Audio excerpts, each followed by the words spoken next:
The story kicks off in the bustling, beautiful, and sunny city of Shanghai. There, we see a mother taking care of her son, Chen telling him how lucky he is to just eat and sleep all day.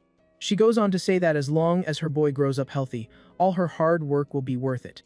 But our protagonist has actually been reincarnated into this baby, and he's even earning energy points from being breastfed. He then gets hyped seeing a blue screen and discovers that, on top of everything, he also has a cheat skill.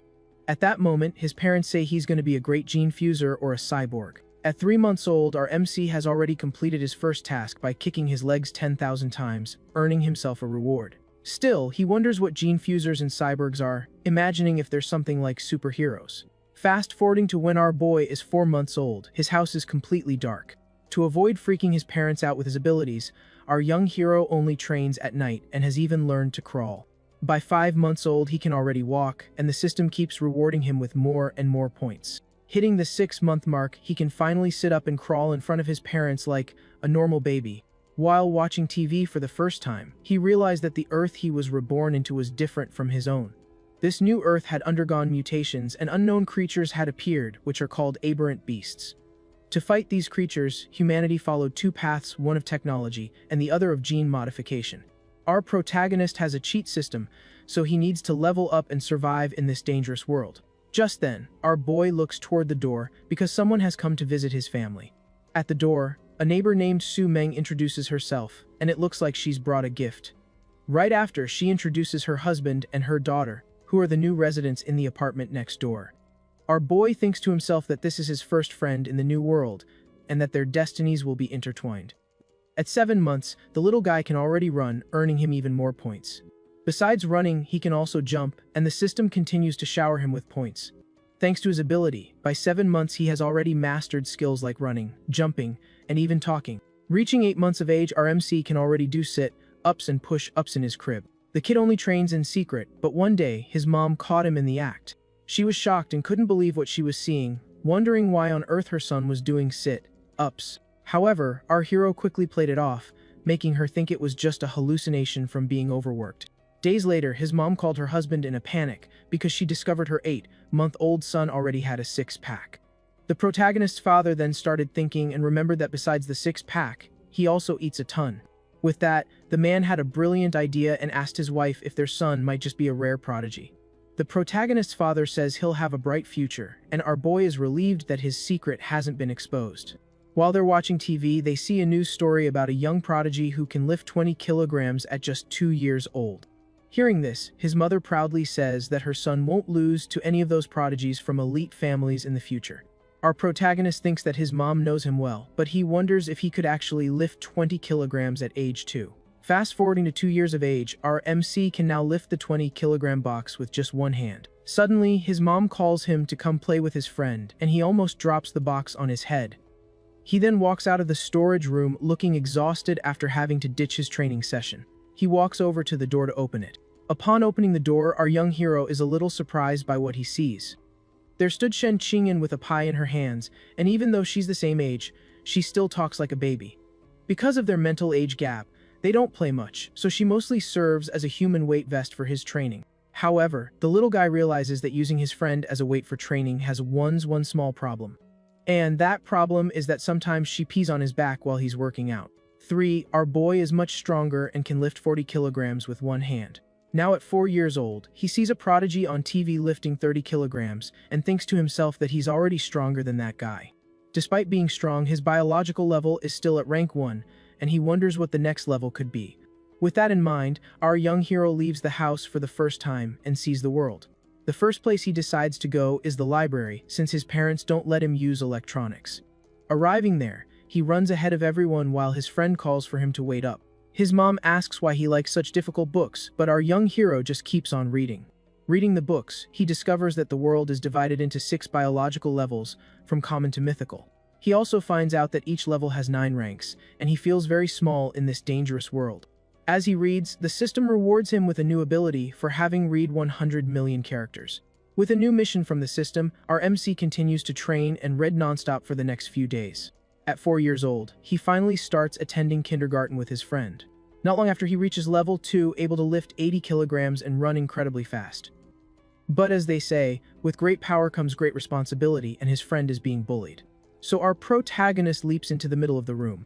With his superhuman speed and strength, he quickly acts, releasing his energy for everyone to feel. He then threatens to pee in the bed of anyone who dares to mess with his friend again, leaving everyone terrified.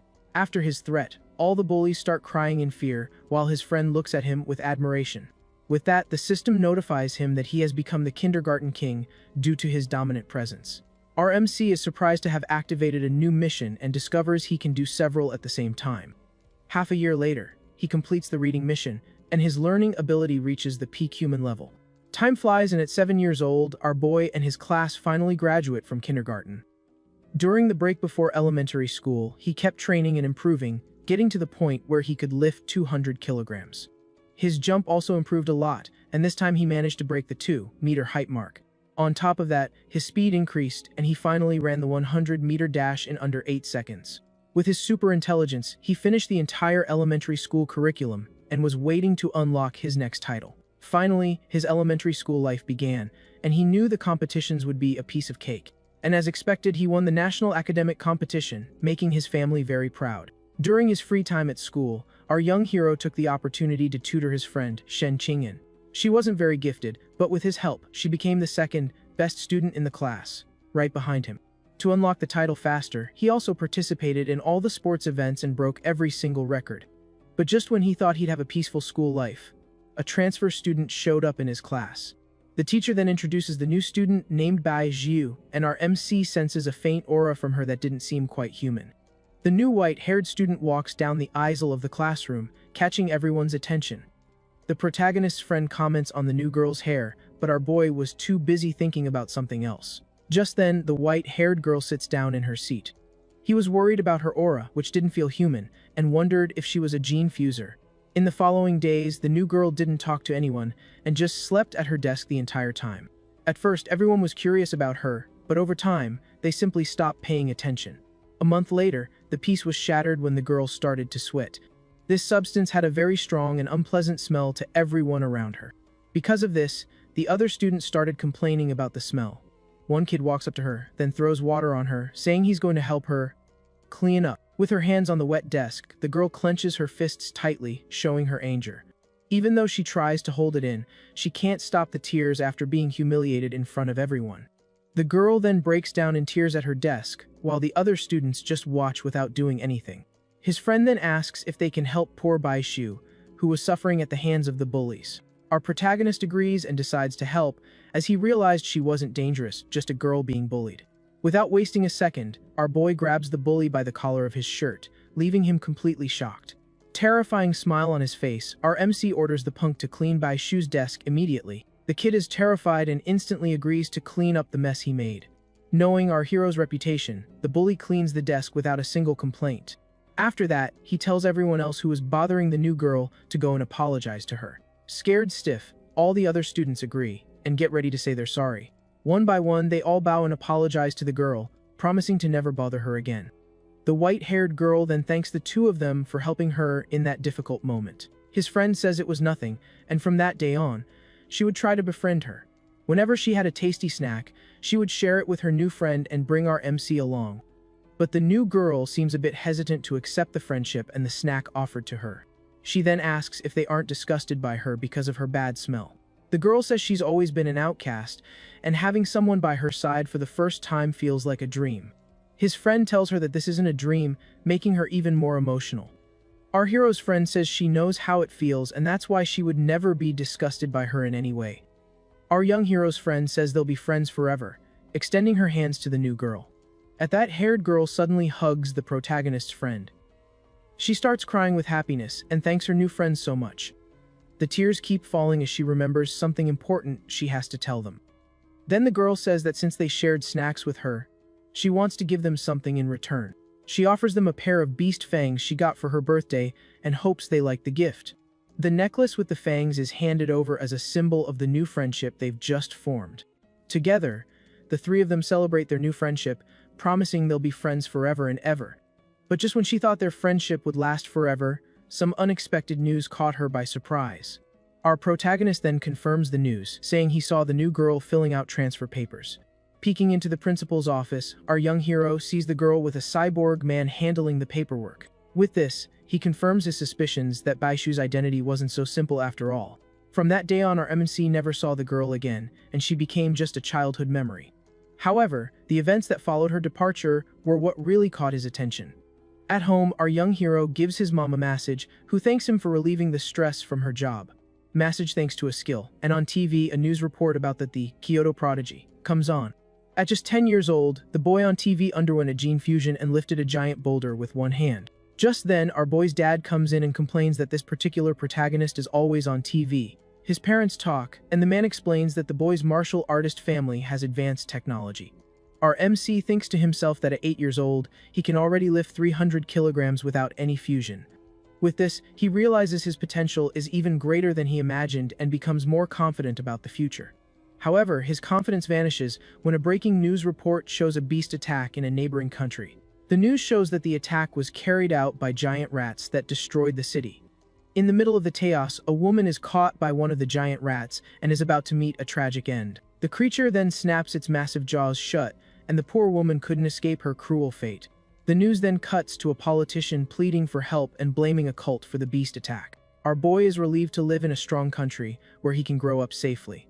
But suddenly he hears a strange noise and his eyes go wide with shock. Then, the sound of an explosion in the air startles everyone, and our young hero goes on high alert. Without a second thought, our MC runs towards the window to see what happened. Getting there, he carefully pulls back the curtain to peek at the situation outside. Through the window, he sees several cyborgs flying by and wonders why there are so many of them. The next morning, life seems to be back to normal, and our boy heads to school. When he gets there, his friend is waiting for him and complains that he's late for class today. Our protagonist then looks at her and notices something strange glowing. He gets closer and sees that the beast fang that Baizhu gave her is shining brightly. With that, he finally understands that the girl's strange aura was coming from that monster tooth. The glow fades soon after, but he's left thinking about the events of the previous night. As they're walking down the street, a mysterious and tall woman appears in front of them. The red-haired woman then smiles and comments that they are very cute children. The woman then asks if the two are siblings, or maybe even boyfriend and girlfriend. His friend replies with a smile that they're just good childhood friends. With a wicked grin, the woman says she's envious of their friendship.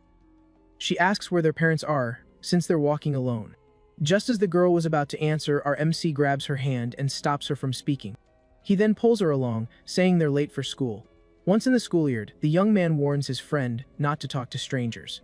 Time passes, and after school, the two kids head home together. His friend complains that the alley is too quiet and has a creepy vibe. Our boy explains that the area is scheduled for demolition, which is why no one's around. Suddenly, a familiar voice calls out to them, and they see the woman from earlier. The red-haired woman was waiting for them and says that she's found them. Our MC is shocked because he took a shortcut, and yet she still managed to follow them. Then, a muscular man appears behind the woman, and she invites them to come eat at her place. The big guy loses his patience and lunges at the two of them to grab them by force. The man says he's in a hurry to sell them and moves in to snatch them. Our MC isn't intimidated and braces himself for a fight without any fear. With a swift movement, he throws a powerful punch straight at the big guy. The punch lands right in the henchman's family jewels, leaving him breathless. The force of the impact sends the man flying, leaving the woman in shock. She can't believe a student managed to take down her partner with a single blow. With no time to waste, our boy rushes forward to land a punch on the woman. He attacks her with a powerful strike to her face. After knocking them both down, our young hero grabs a brick from the ground to finish the job. He notices there are no cameras around and decides he needs to take them out for good. But suddenly, the ground starts to shake, and his friend wonders what's happening. At that moment, a giant claw bursts through the wall. Between the buildings, a giant rat emerges and roars. The creature brings its enormous jaw close to the woman to bite her. With one quick bite, the creature ends the woman's life without a second thought. His friend is terrified and asks what that giant creature in front of them is. Our MC picks up his friend and tells her that it's a giant, dangerous rat. He then says they need to run as fast as they can to survive. A blonde cyborg in red armor appears, flying down from the sky. The cyborg then positions herself in front of them to protect them from the giant monster. While our protagonist is stunned by the woman, she hovers in the air in front of the creature. Without wasting any time, the heroine begins to charge a powerful energy attack in her hand. She then aims at the creature and prepares to launch her special attack. She fires multiple projectiles towards the giant monster. The projectiles hit the creature dead on and cause a massive explosion in the alley. With a spin, she fires off several energy projectiles. The giant monster is hit head-on by the attacks. But even wounded, the creature doesn't back down and glares at the cyborg with its multiple, rage-filled eyes.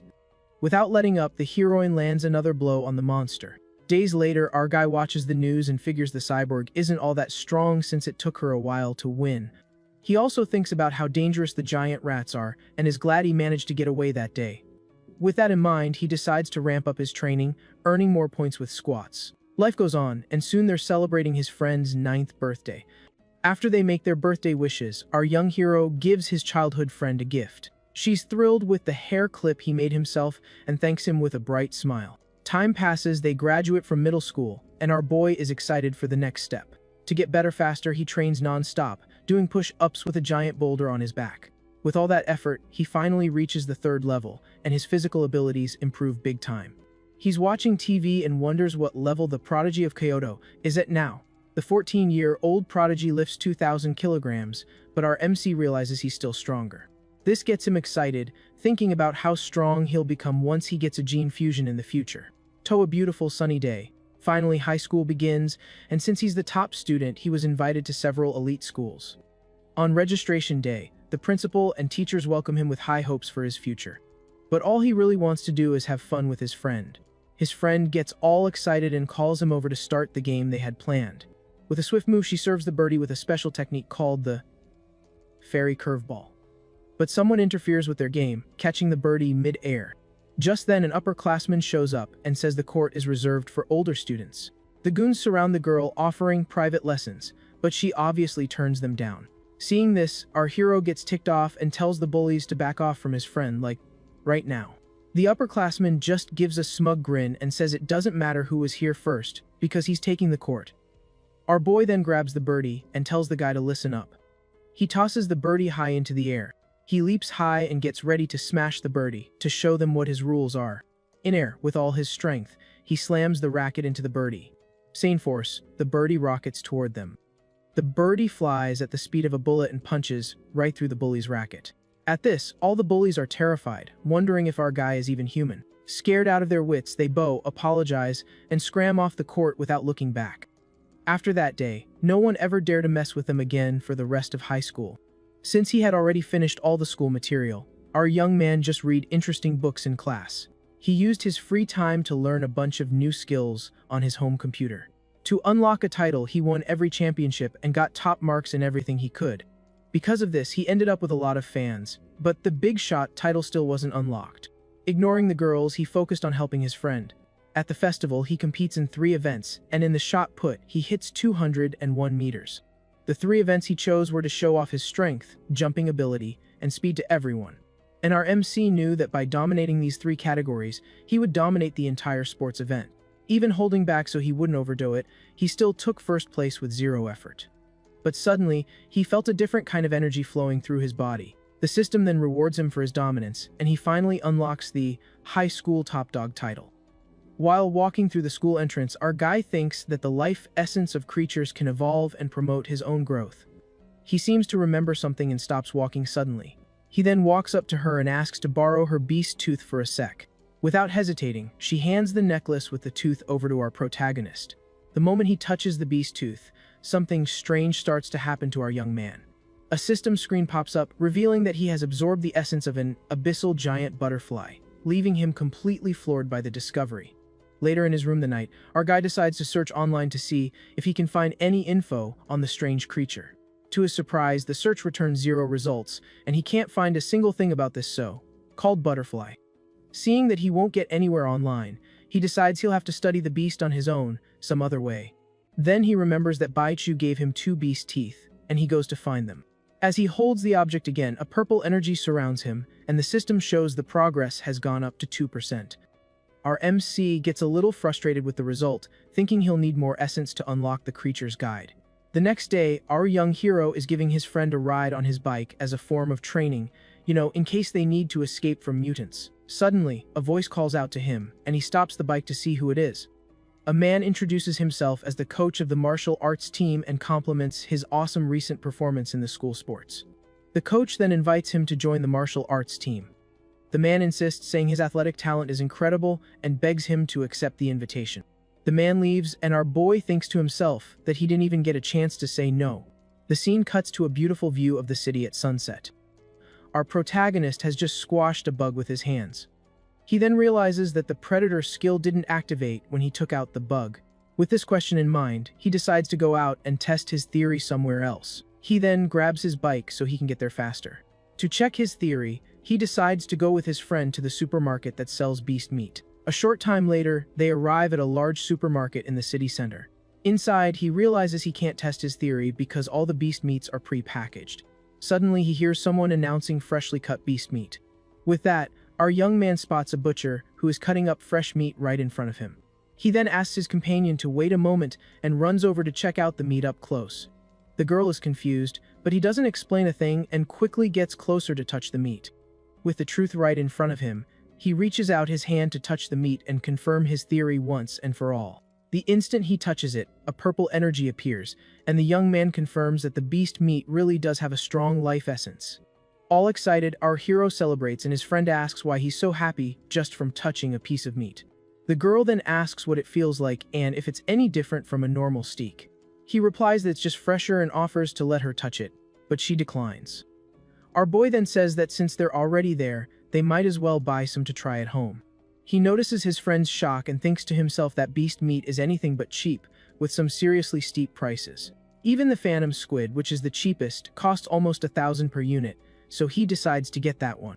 His companion gets worried about the price and suggests he ask his aunt before buying it. Without a worry, our protagonist gives her a pat on the head and says it's all good. He then lies, saying his mom had already asked him to buy a bunch to bring home. In his thoughts, his mom suggests sharing it with his friend's family and making a feast for everyone. Besides, he thinks that absorbing the essence directly might ruin the meat, so he heads to the checkout. The cashier thanks him for his purchase, and as they leave, he thinks about how expensive that was. It was already late at night, and since things were getting dangerous, they went straight home for safety. At night, our hero is taking his friend home on his bike after a hectic day. He's thinking that chowing down on a piece of the meat only unlocked 0.1% of the squid illustration. To make matters worse, this was the cheapest beast meat he could find at the market. With that, he decides he needs to figure out a way to make some money, since he can't ask his parents. At that moment, the guy remembers that the whole point of buying the meat was to see if it would spoil. So he glances at his bike's basket and notices that some time has passed and the meat is glowing. He's stoked because the meat's quality is excellent, and the system shows a progress of 3%. But his friend screams in a panic, telling him to look ahead because someone's in their path. Our protagonist quickly slams on the brakes with all his might to avoid a nasty accident. Almost running over a couple, he apologizes for the scare while trying to get the bike under control. Our MC blames himself for being too focused on the energy absorption, and his friend points at something up ahead. Further ahead, they see a muscular man holding a woman with a knife to her throat. The police were already on the scene, telling the criminal to calm down and drop the weapon he was holding. An officer comments that the guy's a pro, and a careless shot could hit the hostage. The captain shoots down the idea of using sleep gas, since it could just tick off the criminal before taking effect. Our hero picks up a small pebble from the ground, getting ready to make a move. With insane speed, he flicks the pebble with pinpoint accuracy right at the bad guy. The pebble hits the criminal's hand, making him drop the knife and the hostage. Seizing the opportunity, the police captain yells for his team to move in. Taking advantage of the opening, the officers quickly tackle and cuff the kidnapper.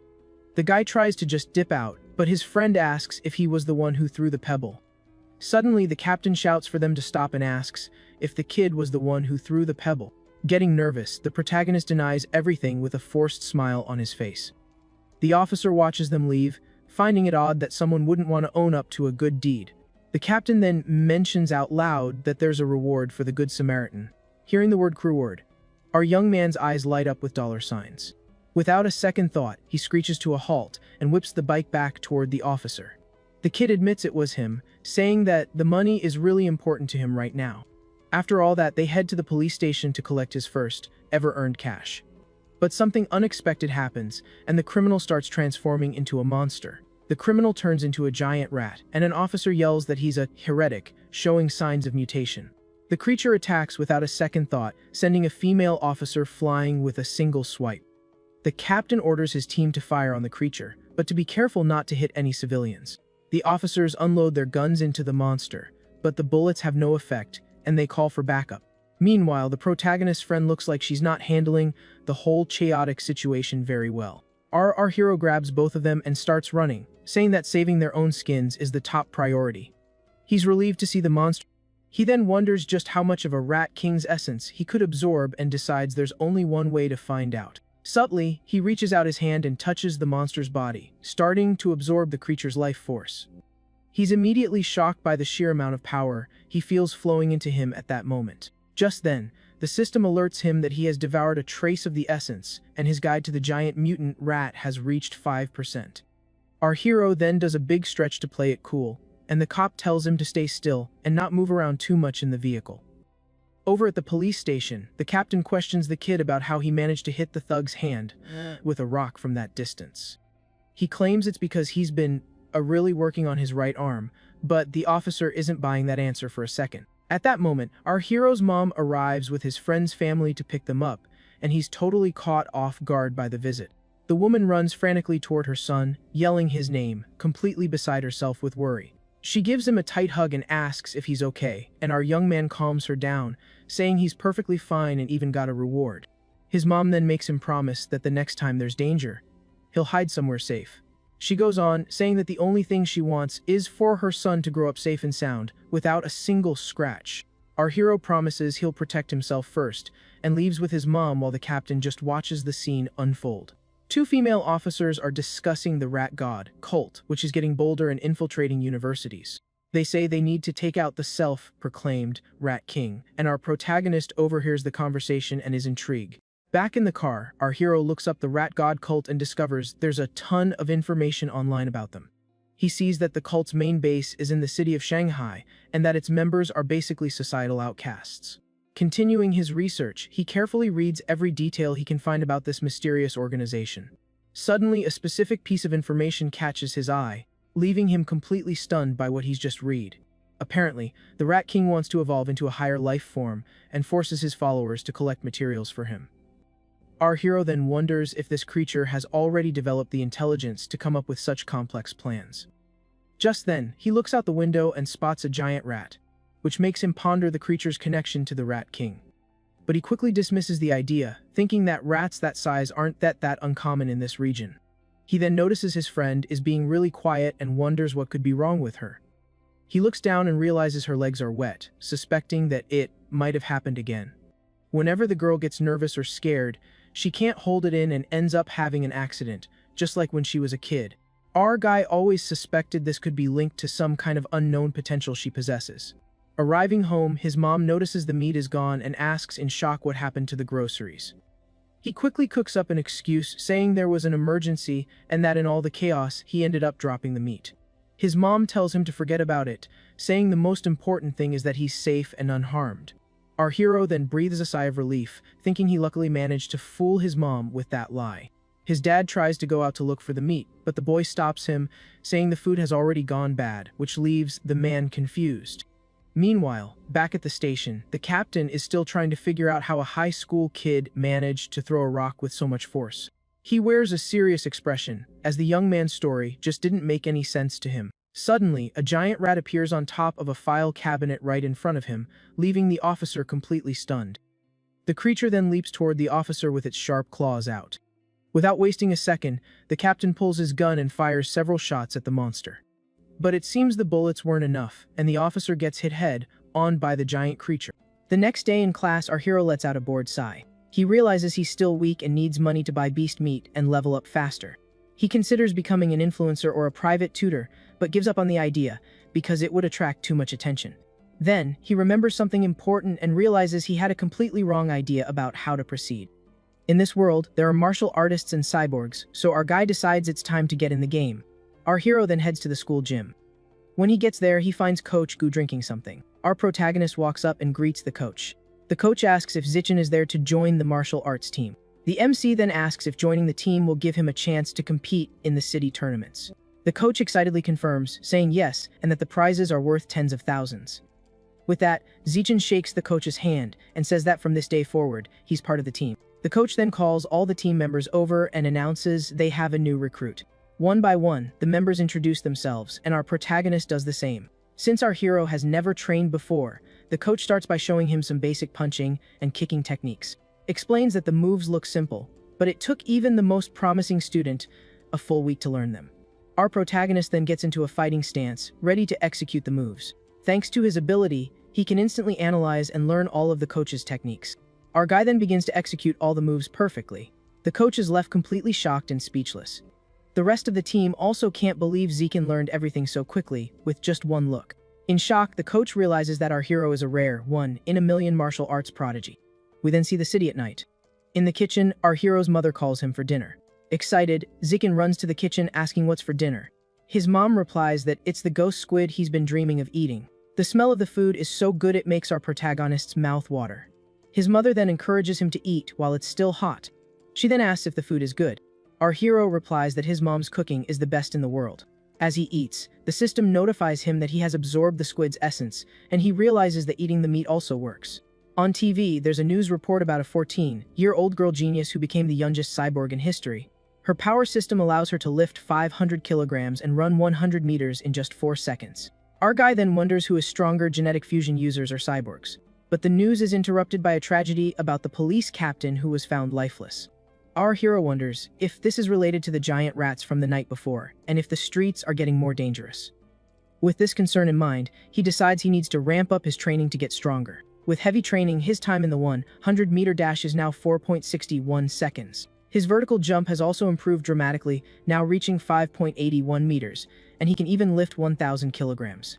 He continues to train in martial arts to increase his strength. We see the school on a sunny day. This morning, our protagonist goes to school to train, with Han by his side. Senior girl with pink hair shows up and asks if Zichin has had breakfast yet. The girl then offers him some fresh milk as a gift. Our protagonist politely refuses and continues on his way, leaving the senior girl behind. Some guy gets furious that Zijin not only stole his championship title, but now has the nerve to refuse a gift from his goddess. The guy then steps in front of our protagonist, blocking his path. He yells at our guy for being rude to her, but the protagonist says he's allergic to milk. The bully doesn't buy it and challenges Zikin to a fight, with a bet on the line. The system then activates a new mission where our hero needs to defeat 1,000 different opponents. With a confident smile and an intimidating aura, our guy accepts the challenge. News of the fight spreads like wildfire, and the girls at school rush excitedly to watch Zikin's duel. The gym quickly fills up with a crowd curious to see the fight. One of the girls says she's gonna root for our guy. The pink-haired girl also shows she's cheering for our protagonist and says she'll take lots of pictures of him. The bully gets annoyed that everyone thinks he's gonna lose to a newbie. He convinces himself that he needs to crush Zichin before he gets any stronger. Facing his opponent, our hero asks to make the fight quick because he needs to get home for dinner. Will agrees with a smirk, saying he'll grant his wish. Coach Go intervenes, reminding them that friendship comes first, before giving the signal to start the match. Just as the fight is about to begin, the bully stops everything and yells for them to wait a second. He says that to be fair, he'll let our guy have the first 3 moves since he's been training for 2 years. But Zikin couldn't care less about the handicap and lunges forward. He then throws a straight right at the guy. Lands square on his face, sending him flying. The guy hits the ground, completely knocked out. Coach Go's jaw is on the floor, unable to believe the fight ended with a single punch. The rest of the team is also in shock. Hanan excitedly celebrates the crushing victory. The senior girls also cheer and praise Zichin, saying he was amazing. The system informs him that he has defeated a rival and won the affection of the girls, but there are still 999 to go. Our hero then seizes the opportunity and invites the other seniors for a friendly spar. The seniors are terrified by the invitation and try to come up with excuses to get out of it. They quickly invent excuses like having to study, go home for dinner, and even feeling sick to escape the fight. The knocked out guy gets up and accuses our hero of using a sneak attack to win. But the coach scolds him and tells him to take the loss like a man. In his head, though, he thinks about testing Zikin's strength. So, the coach picks another member named Xiao Lizi to fight our protagonist. The chosen one is desperate but gets into a fighting stance, begging Zichin not to hit him in the face. 10 minutes later, all the seniors are lying on the floor, completely defeated. Our guy realizes that only the first fight counted toward the mission, and that friendly spars don't count. The coach approaches excitedly and praises Zichin, saying that in just 1 month, he has become the ace of the team. The coach says that with Zichin on the team, Shanghai High will crush the other schools and win this year's regional tournament. Our protagonist realizes that the tournament is the perfect chance to defeat multiple opponents in one fell swoop. He gets excited, thinking that if he defeats everyone in the competition, it will count toward his mission progress. Someone calls his name. Jung Kai approaches and admits defeat, saying he now accepts our hero's strength without question. Everyone is shocked and disgusted by Jung Kai's over-the-top declaration. He tries to keep talking but realizes everyone has run off, leaving him alone. We see our protagonist running on the track with Han Han. After running 3,000 meters, they practice martial arts for an hour. They do sit-ups and push-ups to increase their strength and physical endurance. Han Han continues the heavy training. After each session, Zichin helps Han Han relieve her muscle tension with a massage. He also trains intensely, preparing for the tournament and to unlock his ability as quickly as possible. A month goes by and the day of the long-awaited tournament finally arrives. In the city's grand gymnasium, the tournament is about to begin, with the arena packed with spectators. In the waiting area, Coach Go is nervous because they're about to face the strongest team of all. One of the team members says they're toast because the opposing team has a super fast guy. At that moment, Zichin raises his hand and volunteers to fight first. The coach agrees with the idea and decides that our protagonist will be the first to fight, and the coach cheer enthusiastically. Then his opponent stumps hard on the ground. And a huge guy appears. He says he saw Zichin's name on the list and commends him for entering the tournament. But he quickly scoffs, saying the ring is no place for a short first year like him. The brute shows off and says he's going to show Zichin what a real difference in size and power looks like. The referee then gives the signal, and the duel finally begins. The giant opponent charges at Zichin with full force. However, our protagonist effortlessly dodges the attack, surprising the big guy. With that, Zichin takes advantage of the opening and lands an open palm strike to his chest. Power of the palm strike is so strong that the big guy is sent flying and is knocked out instantly. The shocked referee announces Lin Zichin as the winner, celebrates the victory wildly. The entire team also goes crazy over the overwhelming win. Meanwhile, the opposing team's coach scolds the big guy for being so rigid and not using his footwork correctly. A system notification pops up, saying he has defeated another rival and his tournament ranking has improved. The opposing coach then picks a boy named Chen Feng and tells him to crush the protagonist as quickly as possible. Chen Feng steps into the arena and assumes his fighting stance. The referee once again gives the signal to start the match. Chen Feng lunges forward with a rapid sequence of kicks at Zichin. But our hero dodges all the blows with ease and counters with another palm strike to Chen Feng's side. Palm strike once again sends another extra flying out of the arena like a tornado. He then hits the ground, already knocked out. The paramedics rush over to take him to the hospital, as he seems to have hit his head hard. The crowd is confused and murmurs about Zichin's luck. However, the opposing team's coach realizes it wasn't luck and that Zichin is a true prodigy. The opposing coach picks Gao Fei and instructs him to focus on defense as he absolutely cannot lose. But a confident Gao Fei tells him not to worry, because he's going to win. He thinks Zichin isn't strong and just uses tricks to win, and since he's more experienced and faster, he'll come out on top. The audience gets excited because they've heard that Gao Fei is super fast and that the protagonist is in trouble. The referee then yells for the duel to begin. Gao Fei quickly closes in on our protagonist with a swift punch. He then uses a multiple punch technique called the rock, breaking water flow fist. The coach is furious and yells, "Why are you attacking when I told you to defend?" Our hero observes the fist technique, finding it interesting, and decides to learn it while Zhao Fei says that a genius doesn't need defense. Zhao Fei starts to get desperate as he fails to land a single hit on Zichin. He then yells and asks how Zichin is dodging everything, while our guy taunts him, asking if he has any more tricks up his sleeve. Annoyed by the taunt, Zhao Fei attacks with everything he's got using his punch technique once more. But Zichin is already bored and says he's going to end this, landing a perfectly aimed kick on Zhao Fei. The crowd's jaws drop in disbelief. Our protagonist team celebrates the third consecutive victory. The next opponents were even weaker than the last ones. Our protagonist quickly eliminated all 5 members of the opposing Shanghai team single-handedly. Over the next 2 days, he took down 2 more entire schools all by himself. With that, Zichin led his team to victory, and they became the champions of the 8-school tournament. The system informs him that he has eliminated a total of 16 rivals, but he still needs to defeat many more to complete the mission. And to his surprise, Coach Go hands him the largest share of the prize money, a total of 20,000. Zichin is thrilled because with this and the money from other competitions, he has saved up 30,000 yuan. But that cash didn't last long, as he spent it all on special food for his training. During dinner, he eats a large amount of squid meat, and his codex progress reaches 33%. By the time he reaches his second year, he can already lift 1,090 kilograms, jump 5 meters, and run 100 meters in 4 seconds. Time passes, and soon our hero and Han Han graduate from middle school. However, Han Han is sad because her martial arts scores weren't high enough to get into the elite class. She asks how this is possible since she trained so hard, while Zikin remains silent. The girl gets even more upset because the principal is going to visit her house, and she thinks it's to beg her not to stay at the school. But our hero comforts her, saying that the only condition for him to stay at the school is for her to be his classmate. Han recounts that the principal came to her house to talk with them for several hours. The woman then stands up and says they've discussed everything they needed to. She adds that Zikin can ask for anything he wants, as long as he agrees to go to their school. Our hero thanks her and makes a single request that his friend Han continues to study in the same class as him. The principal stares at Han and asks if her name is really Shen Qingyan, making the girl nervous. Then, the principal agrees and tells them both to come to Shanghai High together when classes start. The two friends are overjoyed and thank the principal. That our protagonist won another martial arts championship for the school. Our hero then uses the prize money to fulfill his earlier wish. He goes to the forest because the squid codex is at 80%, and with the money, he bought more meat to max it out.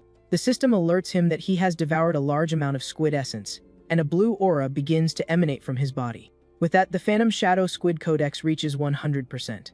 He successfully unlocked the codex and obtained the Blessing of Liquid Affinity attribute. Our guy is a bit disappointed, as he was expecting something more impressive. He tests the power in a nearby pond and notices that his skin doesn't wrinkle and he can swim more easily, but that's about it. He figures that since the squid is a low-level beast, he shouldn't have expected much, but he was hoping for better attributes. Or he can wait until he's strong enough to hunt wild mutant beasts and devour them to get stronger. Our protagonist clenches his fist, determined to become even more powerful. Since there was less than a week before school started, Zichen's and Han-Han's families decided to take a trip to the beach together. Upon entering the water, Han-Han complains that the seawater is too cold. Zichen reassures her, saying it's always like that at first, but she'll get used to it. Then he starts swimming with his new ability. The girl then asks him not to swim alone and to teach her how to swim too, since she still doesn't know how. Our hero remembers that his friend still can't swim. Patiently starts teaching Han, but thinks she won't learn quickly due to her average athletic talent. But to his surprise, the girl learns to swim almost instantly. Suddenly, Han dives headfirst into the water. She's surprised that she can suddenly dive and opens her eyes underwater without any problem. She suddenly shoots up, startling the protagonist. She says it's amazing and that she feels no discomfort opening her eyes underwater, finding the sensation great. Zichen is pensive, finding it very strange that she learned to swim so quickly. Suddenly, he realizes something and is startled by the possibility. Watches her swim a little longer. Then Zichen wonders if the reason Han used to wet the bed is that she was born with an affinity for water. Our protagonist gets excited about the possibility of her having a special cultivation body, just like in Xiangxia novels. The two continue diving, and Han-Han's performance shocks Zichen even more. They manage to hold their breath for over 10 minutes, which is impressive even for someone who is trained. Swims peacefully. But suddenly, a strange sound echoes through the water, making Han curious. Zichen hears it too, so they start swimming to the surface. They surface and take a breath. Back on the beach, she asks what happened. She explains that she was hearing strange sounds and got scared. The girl says it was a female voice speaking a language she didn't understand, and it only stopped when she surfaced. To calm her down, Zichen takes her back to the hotel and searches online for what she described but finds nothing. Since he couldn't sleep, our hero decides to train and does 1,000 sit-ups. The system announces that his biological level has advanced to the 5th common level and that he can now face an adult mutant rat. After leveling up, he goes to the beach to test his new stats and now runs 100 meters in 3.64 seconds. His vertical jump now reaches almost 7 meters high. With this, our protagonist can lift a 1,600 kilogram car with one hand. With this progress, he finally begins his high school life alongside Han. Girls comment on how handsome Zichen is and are happy to be in the same class as him. To his surprise, a class assignment activates a new mission where he needs to complete 1,000 tasks to gain a new attribute. Since things were quiet at school, he takes the opportunity to stop by the supermarket. Now that the Squid Codex has been unlocked, it's time to choose a new target to devour. He looks at the meat options, he's surprised. He finds a package with the meat of a wild giant eagle. Our hero smiles with satisfaction and decides this will be his next choice. The wild giant eagle is a mutant beast of a slightly higher level than the previous one Zichen devoured. Its vision is exceptionally sharp, being up to 30 times more powerful than that of an average human. Its hunting skills are top tier, and even fast mutant rabbits can be caught by it with precision. Because of its strong vision, it can greatly improve combat capability and is well worth unlocking its codex. The system announces that the protagonist has devoured a trace of the giant eagle's essence, and its codex is at 1%. With this, he calculates that for every 1% of the codex, he'll need 200,000 yuan to unlock everything. Our guy realizes he'll need to work even harder in high school to earn money in tournaments. Summer vacation finally ends, and Zichin begins his life at the new high school called Shanghai. On the very first day, the teachers begin by introducing themselves to the class and explaining their subjects. A girl named Chu Yuxi introduces herself, saying her hobbies are gyukin, chess, calligraphy, and painting. Shortly after, another girl named Zhang Yuji introduces herself and says she likes watching anime and cosplaying. A boy named Peng Hoguang introduces himself, saying he likes staying at home and playing video games. Then it's Hanhan's turn to introduce herself, but she gets extremely nervous with so many people watching. Very shyly, she introduces herself, saying her name is Shen Qinghan and that she likes to draw. Finally, it's Zichin's turn, and he gives the shortest introduction of the class, presenting himself very simply. After everyone has introduced themselves, the bell rings, and a girl approaches Hanhan to talk. The classmate asks what Hanhan's score was on the entrance exam, making the protagonist's friend nervous. Hanhan replies that she got 709 points and asks for the classmate's score, whose name is Chuxin. Chuxin is surprised and says that Hanhan's score is more than 10 points higher than hers. She then asks about the physical test and says she did poorly, getting only 95 points. Hanhan feels awkward and says her score was only 79, 21 points short of a perfect score. But the classmate insists and asks if she got 94 or 93 points. Protagonist's friend replies that it was a little less, but the other girl keeps insisting. She continues asking if it was 92 or 91, making Hanhan uncomfortable. Suddenly, Zichin places his hand on Chuxin's desk, startling her. Our protagonist takes the opportunity to ask for the girl's contact info, making her blush. That Han is relieved as Zichin saved her from an embarrassing situation. Shortly after, also adds another classmate named Hiyu.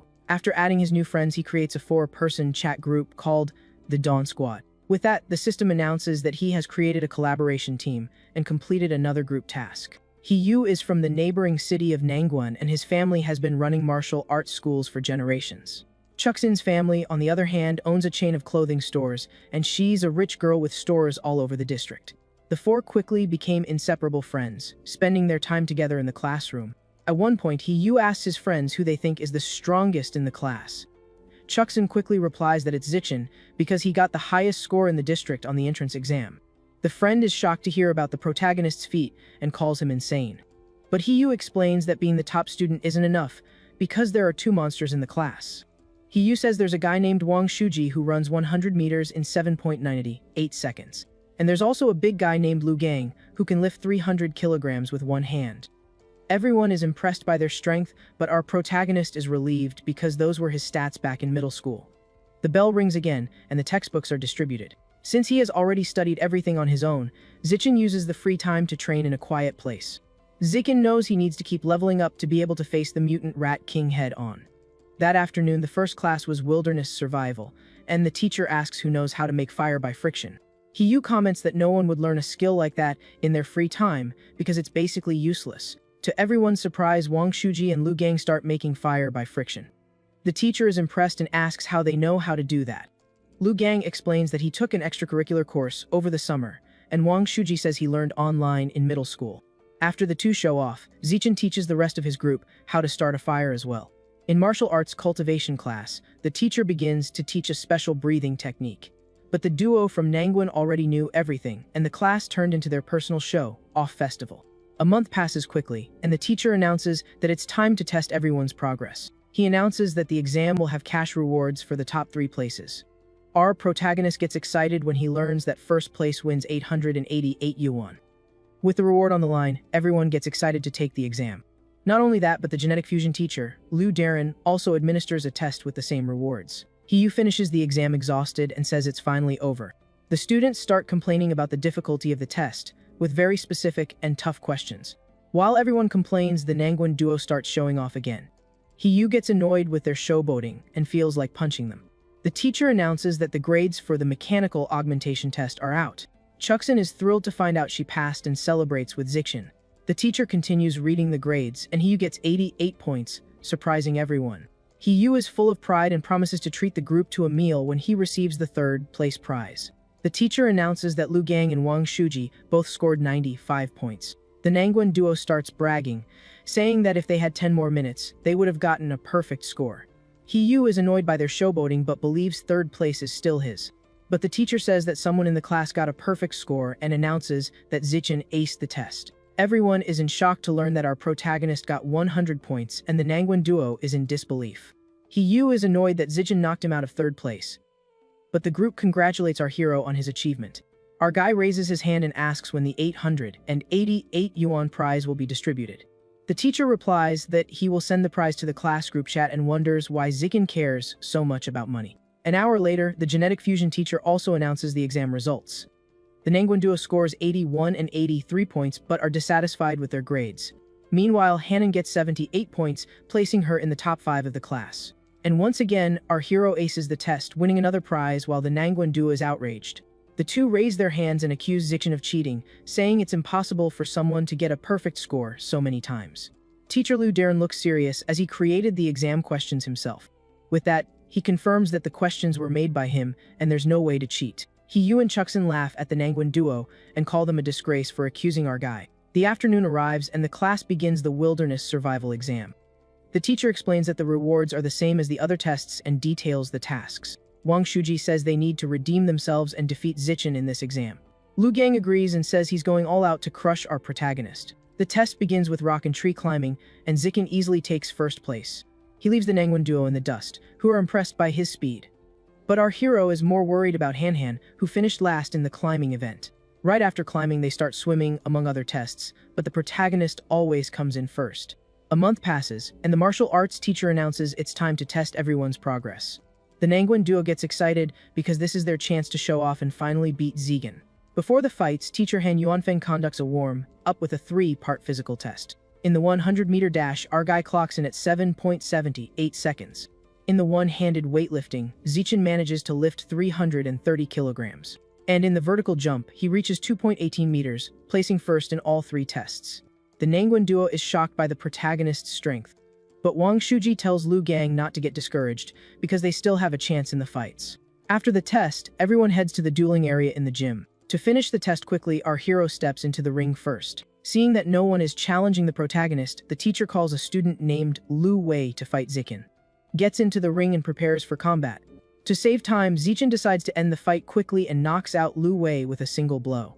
And our guy continues to defeat all his opponents with just one punch. He defeats everyone in the class quickly, even before the bell rings.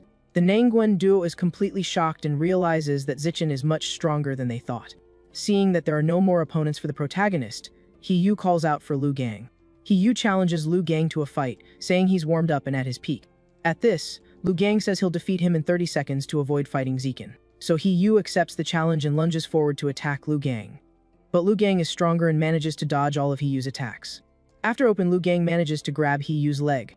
Gang then starts spinning Hee-yu in the air. Hee-yu is thrown out of the ring and lands on the ground, defeated. With the defeat, he ends up throwing up. Lu Gang praises Hee-yu's technique but says he's still on a higher level. Zichen invites Lu Gang to fight. Lu Gang accepts. He advances with a powerful punch, trying to hit Zichen. But our protagonist is much faster and sees Lu Gang moving in slow motion. So he dodges Lu Gang's attack, making him miss completely. Then the protagonist kicks him out of the ring. At this, the students taunt Wang Shuji, saying that Nangwon's pride is at stake and he needs to avenge his friend. So Wang Shuji yells for everyone to shut up and jumps into the ring. Wang Shuji knows the fight is inevitable and starts thinking of a way to defeat Zichen. Wang Shuji yells that he's going all out and lunges forward with a punch at our protagonist. Is much faster and counterattacks. With a single punch, our hero lifts Wang Shuji off the ground, and he falls to the floor, knocked out and utterly defeated. Zichen begins to defeat the rest of the boys in the class one by one. Our guy continues to take down everyone without any difficulty. None of the other students can even touch our protagonist. Zichen then thinks about the rules and realizes he can only fight the girls now. He wonders if any of them would be willing to fight him.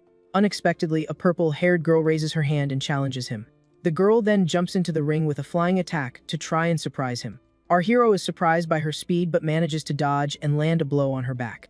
She regrets not being able to grab him and is frustrated with the loss. After that, the other girls also start voluntarily challenging Zichen to try and get close to him. Our protagonist foils the girls' plans, easily defeating them one by one. After finishing the fights, teacher Han Yuanfeng announces that in a month, the class will challenge the strongest class of the second year. Our protagonist is excited by the news, as this is a great chance to speed up his progress. After class, Lu Gang tells Zichen that he will be his rival for the next 3 years of school. Wang Shuji appears and vows that one day he will get revenge for the humiliation he suffered.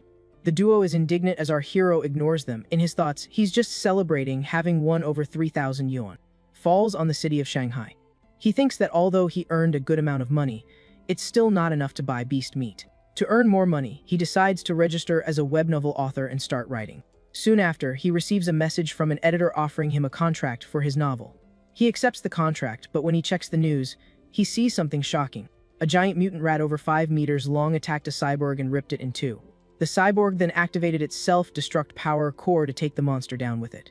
The explosion was so powerful that the giant mutant rat was completely destroyed. Our hero gets worried and wonders how many more of these giant rats are hiding in the city. In the school gym, Han Yuanfeng discusses fighting strategy with his elite students. Teacher Han Yuanfeng explains that the opposing fighters aren't that good individually, but their class is stronger overall. So the instructor warns that they will try to end the fights quickly to avoid getting worn down.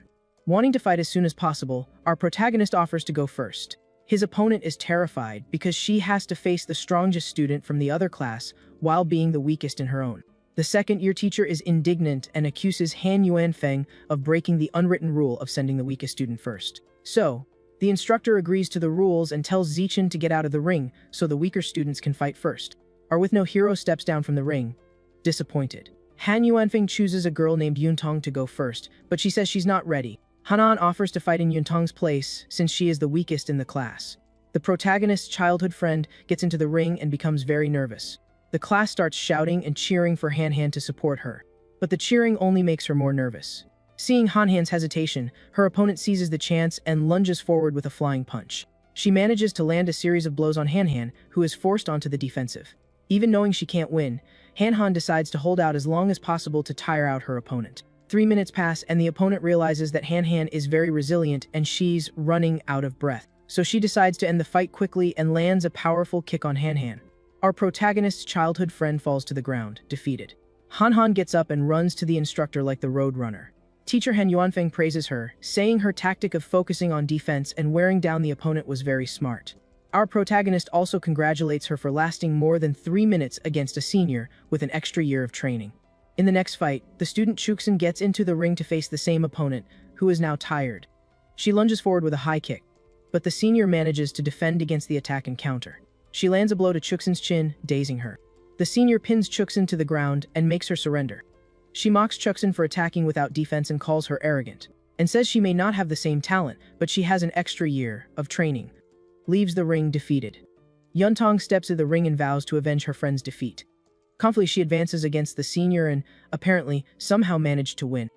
It's wildly for Yuntong's victory. With that, our protagonist praises Han, saying that Yuntong's victory was only possible because she tired out the opponent. 2 hours later, the rival teacher taunts Han Yuanfeng, saying his class only has 4 students left and he's already won the bet. Han Yuanfeng confidently replies that the real fight is just beginning. The teacher then sends He Yu into the ring and tells him to show what he's made of. He then leaps into the ring. He says he's fired up and asks his opponent if he's ready to face his stone fists. The senior scoffs at him and tells him to stop being so pretentious and cringy. Annoyed that his moment was ruined, He Yu lunges forward and lands a powerful kick on the senior. The second-year opponent falls to the ground, knocked out. He Yu then insults the fallen guy, calling him trash and an idiot. But then another opponent enters the ring. Arriving for the next fight, a senior with purple hair gets into the ring and calls He Yu an arrogant brat. The new opponent says he'll show him what real strength is and attacks. The senior is shocked by He Yu's speed, as he managed to dodge his attack. He Yu counters with a powerful kick and hits the senior square on. The second-year opponent falls to the ground. The girls in the class cheer and shout excitedly for He Yu's victory. He continues his winning streak and takes down several opponents in a row. He Yu continues to dominate the fights and defeats another senior. The winning streak continues with He Yu easily defeating another opponent. Seeing that no one is a match for him, He Yu taunts them, saying he can still take on 10 more opponents. Unfortunately, He Yu ends up being defeated in his 6th match as he was already exhausted. The teacher then sends Wang Shuji into the ring to continue the fight. Wang Shuji enters the ring, ready to fight. Without wasting time, he defeats 10 opponents in a row with impressive strength. But in the 11th match, Wang Shuji is defeated due to exhaustion. Lu Gang steps into the ring and defeats 2 seniors in less than 10 minutes. He continues his knockout streak and wins more fights. The second-year teacher taunts them, saying there's only one person left and asks if they want to give up. With a confident smile, Han Yuanfeng replies no and calls on his trump card, Wang Jinyi, to fight. A giant boy named Wang Jinyi steps into the ring and faces Lu Gang. Lu Gang is not intimidated by his opponent's size. Believing in his own strength, Lu Gang charges forward, saying he's going to crush him. He lands a powerful punch right in the middle of Wang Jinhe's stomach. Lu Gang is confused because his punch felt like hitting rubber and caused no damage. He then tries a series of rapid punches to try and take down the marshmallow. But none of his blows work, and Lu Gang realizes he can't even move his opponent. Wang Jin then says it's his turn to attack. With terrifying strength, he grabs Lu Gang by the neck and lifts him into the air. He simply throws him out of the ring with impressive ease. The rival teacher is shocked and asks Han Yuanfeng where such a strong student came from. Han Yuanfeng explains that Wang Jin is a transfer student, which is why he doesn't know him. The second-year teacher panics, realizing he's going to lose the bet. Then teacher Han Yuanfeng calls Zichen and says it's his turn to fight and gain experience, and not to worry if he gets defeated. With a confident smile, our hero replies that the teacher doesn't need to worry because he's going to win.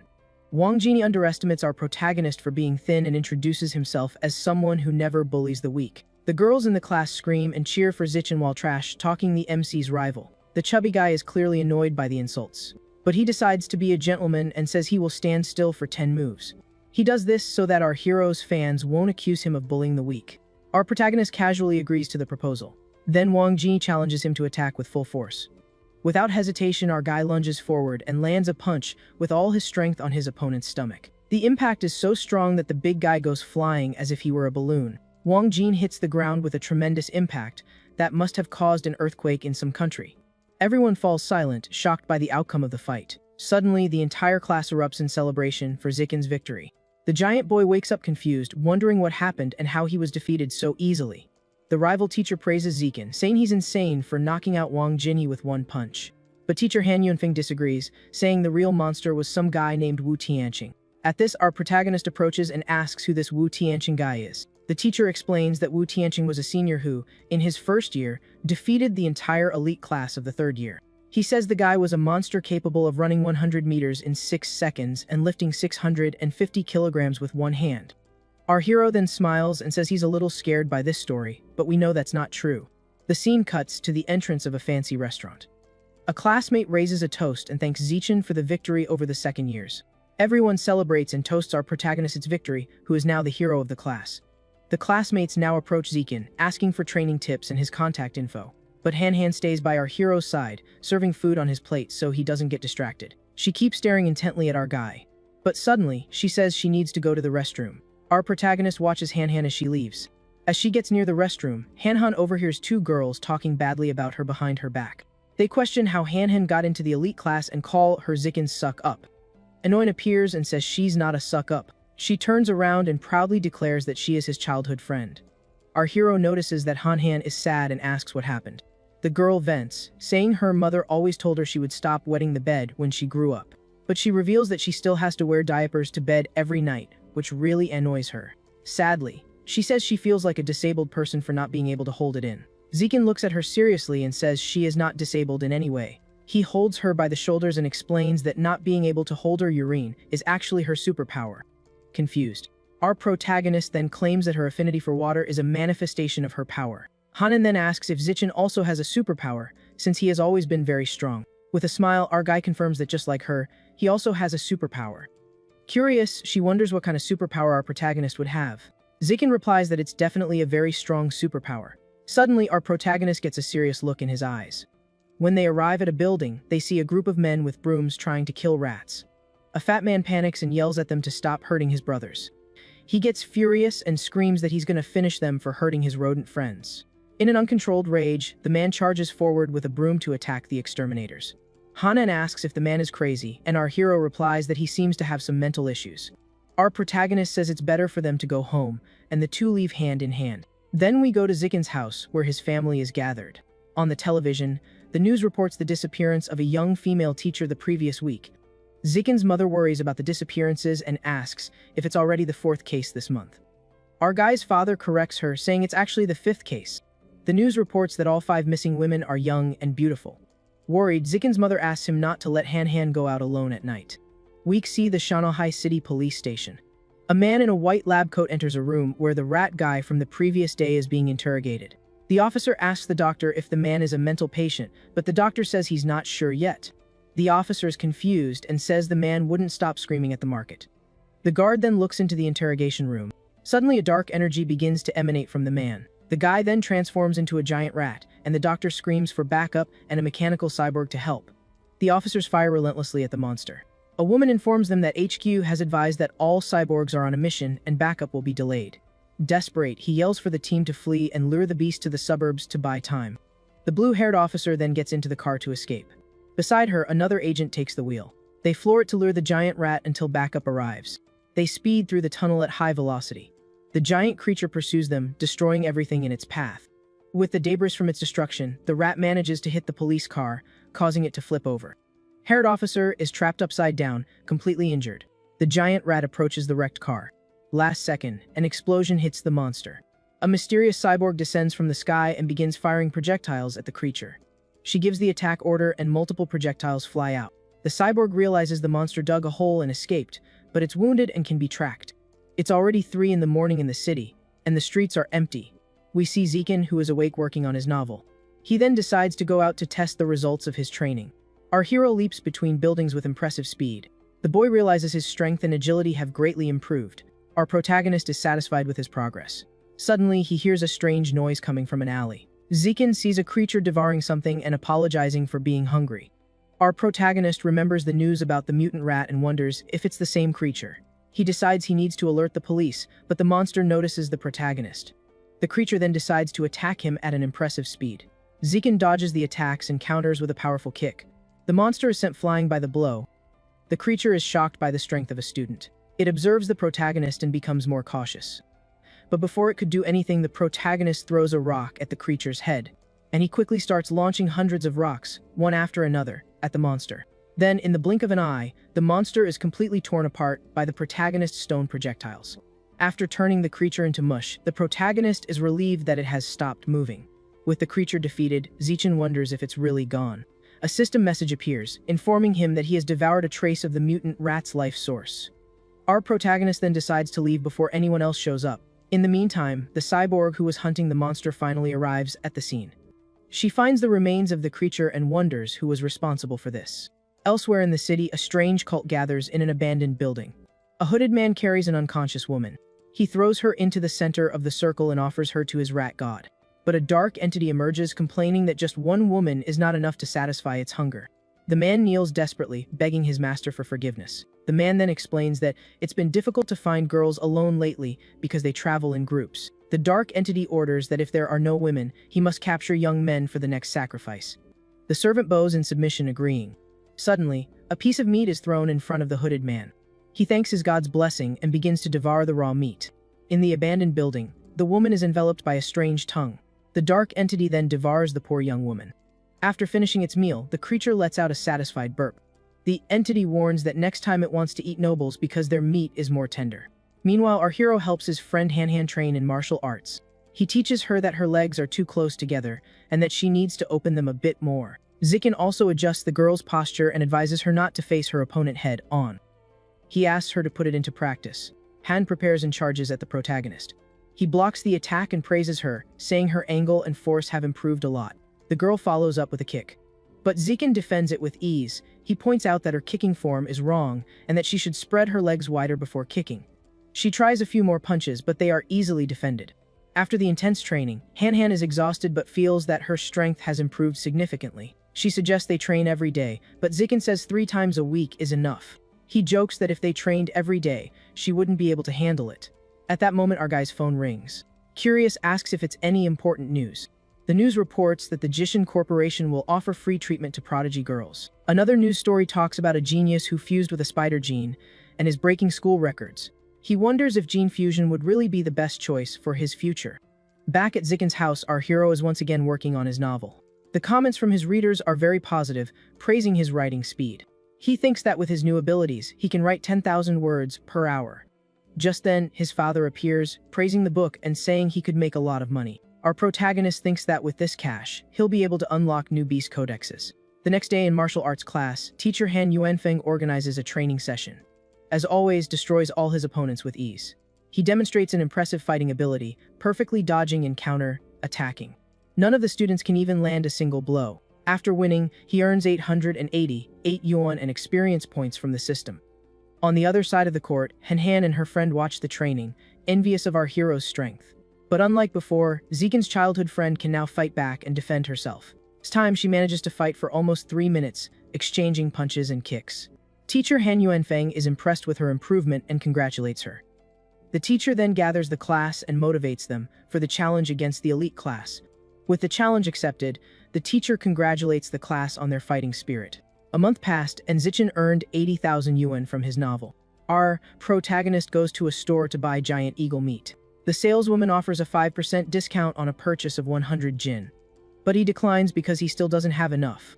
At school, Han invites him to lunch. Hanan takes him to a new section of the cafeteria. He is impressed by the variety of dishes and the skill of the chefs. The two sit down to eat, and Zikin compliments the smell of the food. They get their trays with a meal.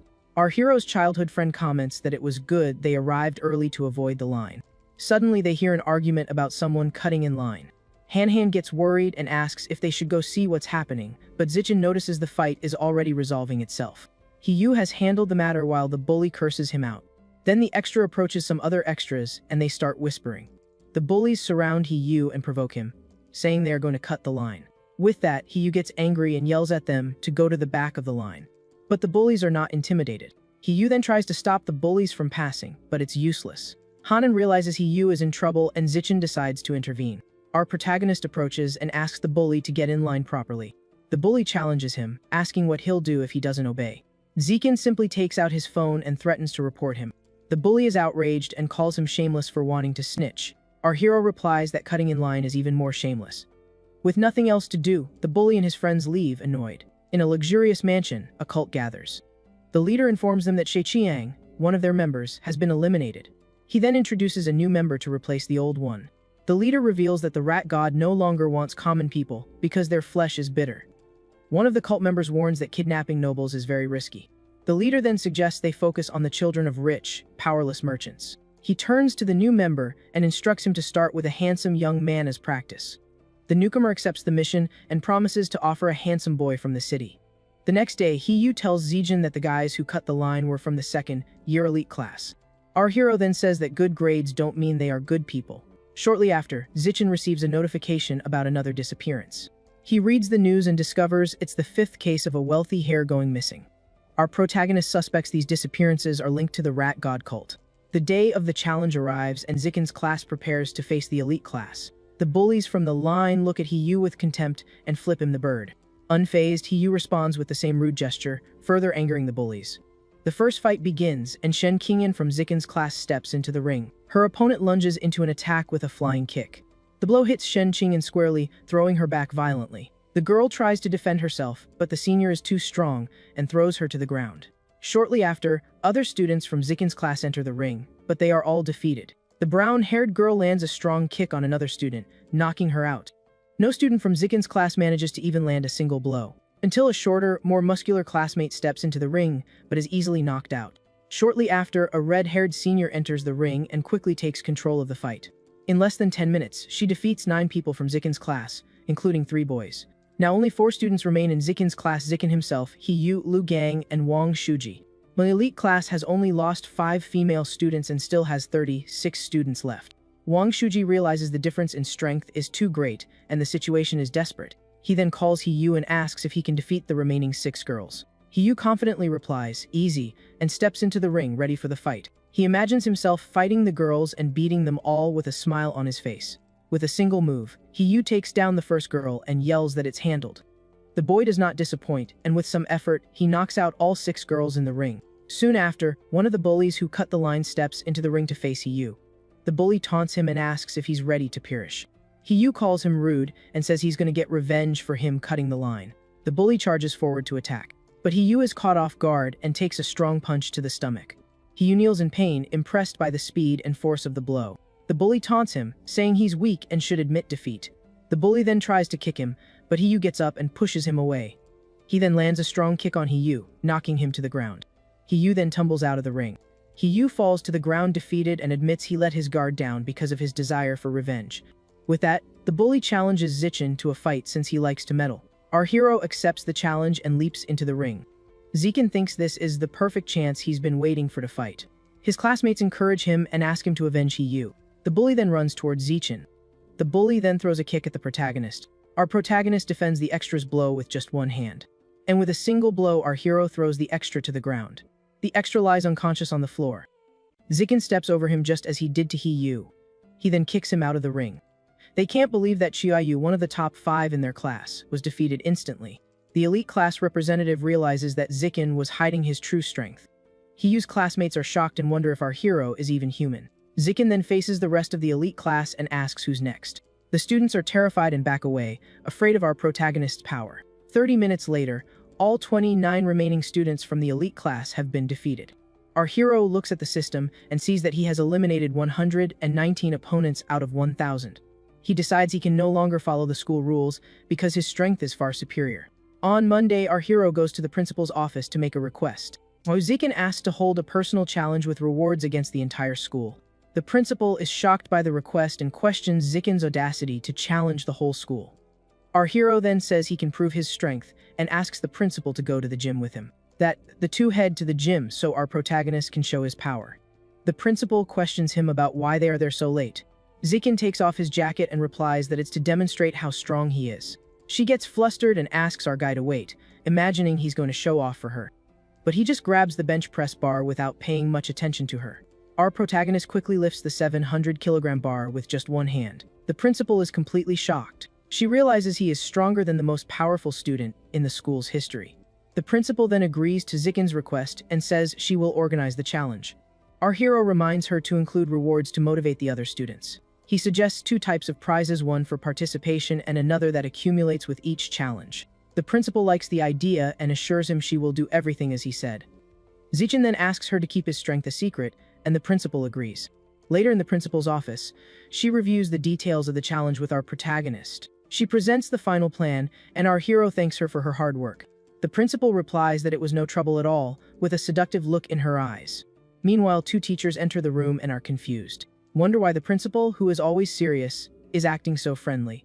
The teacher is shocked to see the principal treating Zichin so specially. The day of the challenge arrives, and a crowd gathers in the gym to watch. The principal introduces our hero and explains the rules and prizes of the challenge. The students are outraged and start booing Zichin, calling him arrogant. Our hero then announces that he will defend the ring every day during lunch. At night, in another part of the city, the streets are crowded. A young blonde man named Wu Tianqing walks alone on the sidewalk. 2 girls approach him and invite him to a bar for drinks. Wu Tianqing coldly rejects them and sends them away. They call him boring and leave, saying he'll die alone. He complains that he just wants a handsome guy but hasn't found anyone who pleases him yet. Wu Tianqing worries about failing his mission and being punished by the cult leader. He thought about kidnapping a celebrity, but they are always surrounded by security guards. As a newcomer to the rat god cult, he knows he's not capable of that. Suddenly, he sees our hero Zichin running down the street while exercising. Wu Tianqing is impressed by our protagonist's good looks and finds him perfect. He realizes he has found his target and that luck is finally on his side. With a wicked smile, he decides that Zichin is the perfect victim for the sacrifice. Our hero enters a deserted alley, and Wu Tianqing follows him stealthily. The villain smiles sinisterly, seeing that no one is around to witness. He then transforms into a monster. However, a flying brick hits him square in the head. The monster wonders what is happening. Zichin appears, holding another brick, and says he didn't expect to find a rat man. Creature is terrified, not understanding a word our protagonist is saying. Without even time to react, the monster falls to the ground. Our hero is confused, wondering if the followers of the rat god are really this weak. He decides not to overthink it and absorbs the life essence from the body. Our guy complains because the essence only increased his progress by 1%. He understands that for safety, he will no longer go out for runs at night. After all, not all cultists are as weak as the one he just defeated. The stronger ones can even resist bullets after mutating.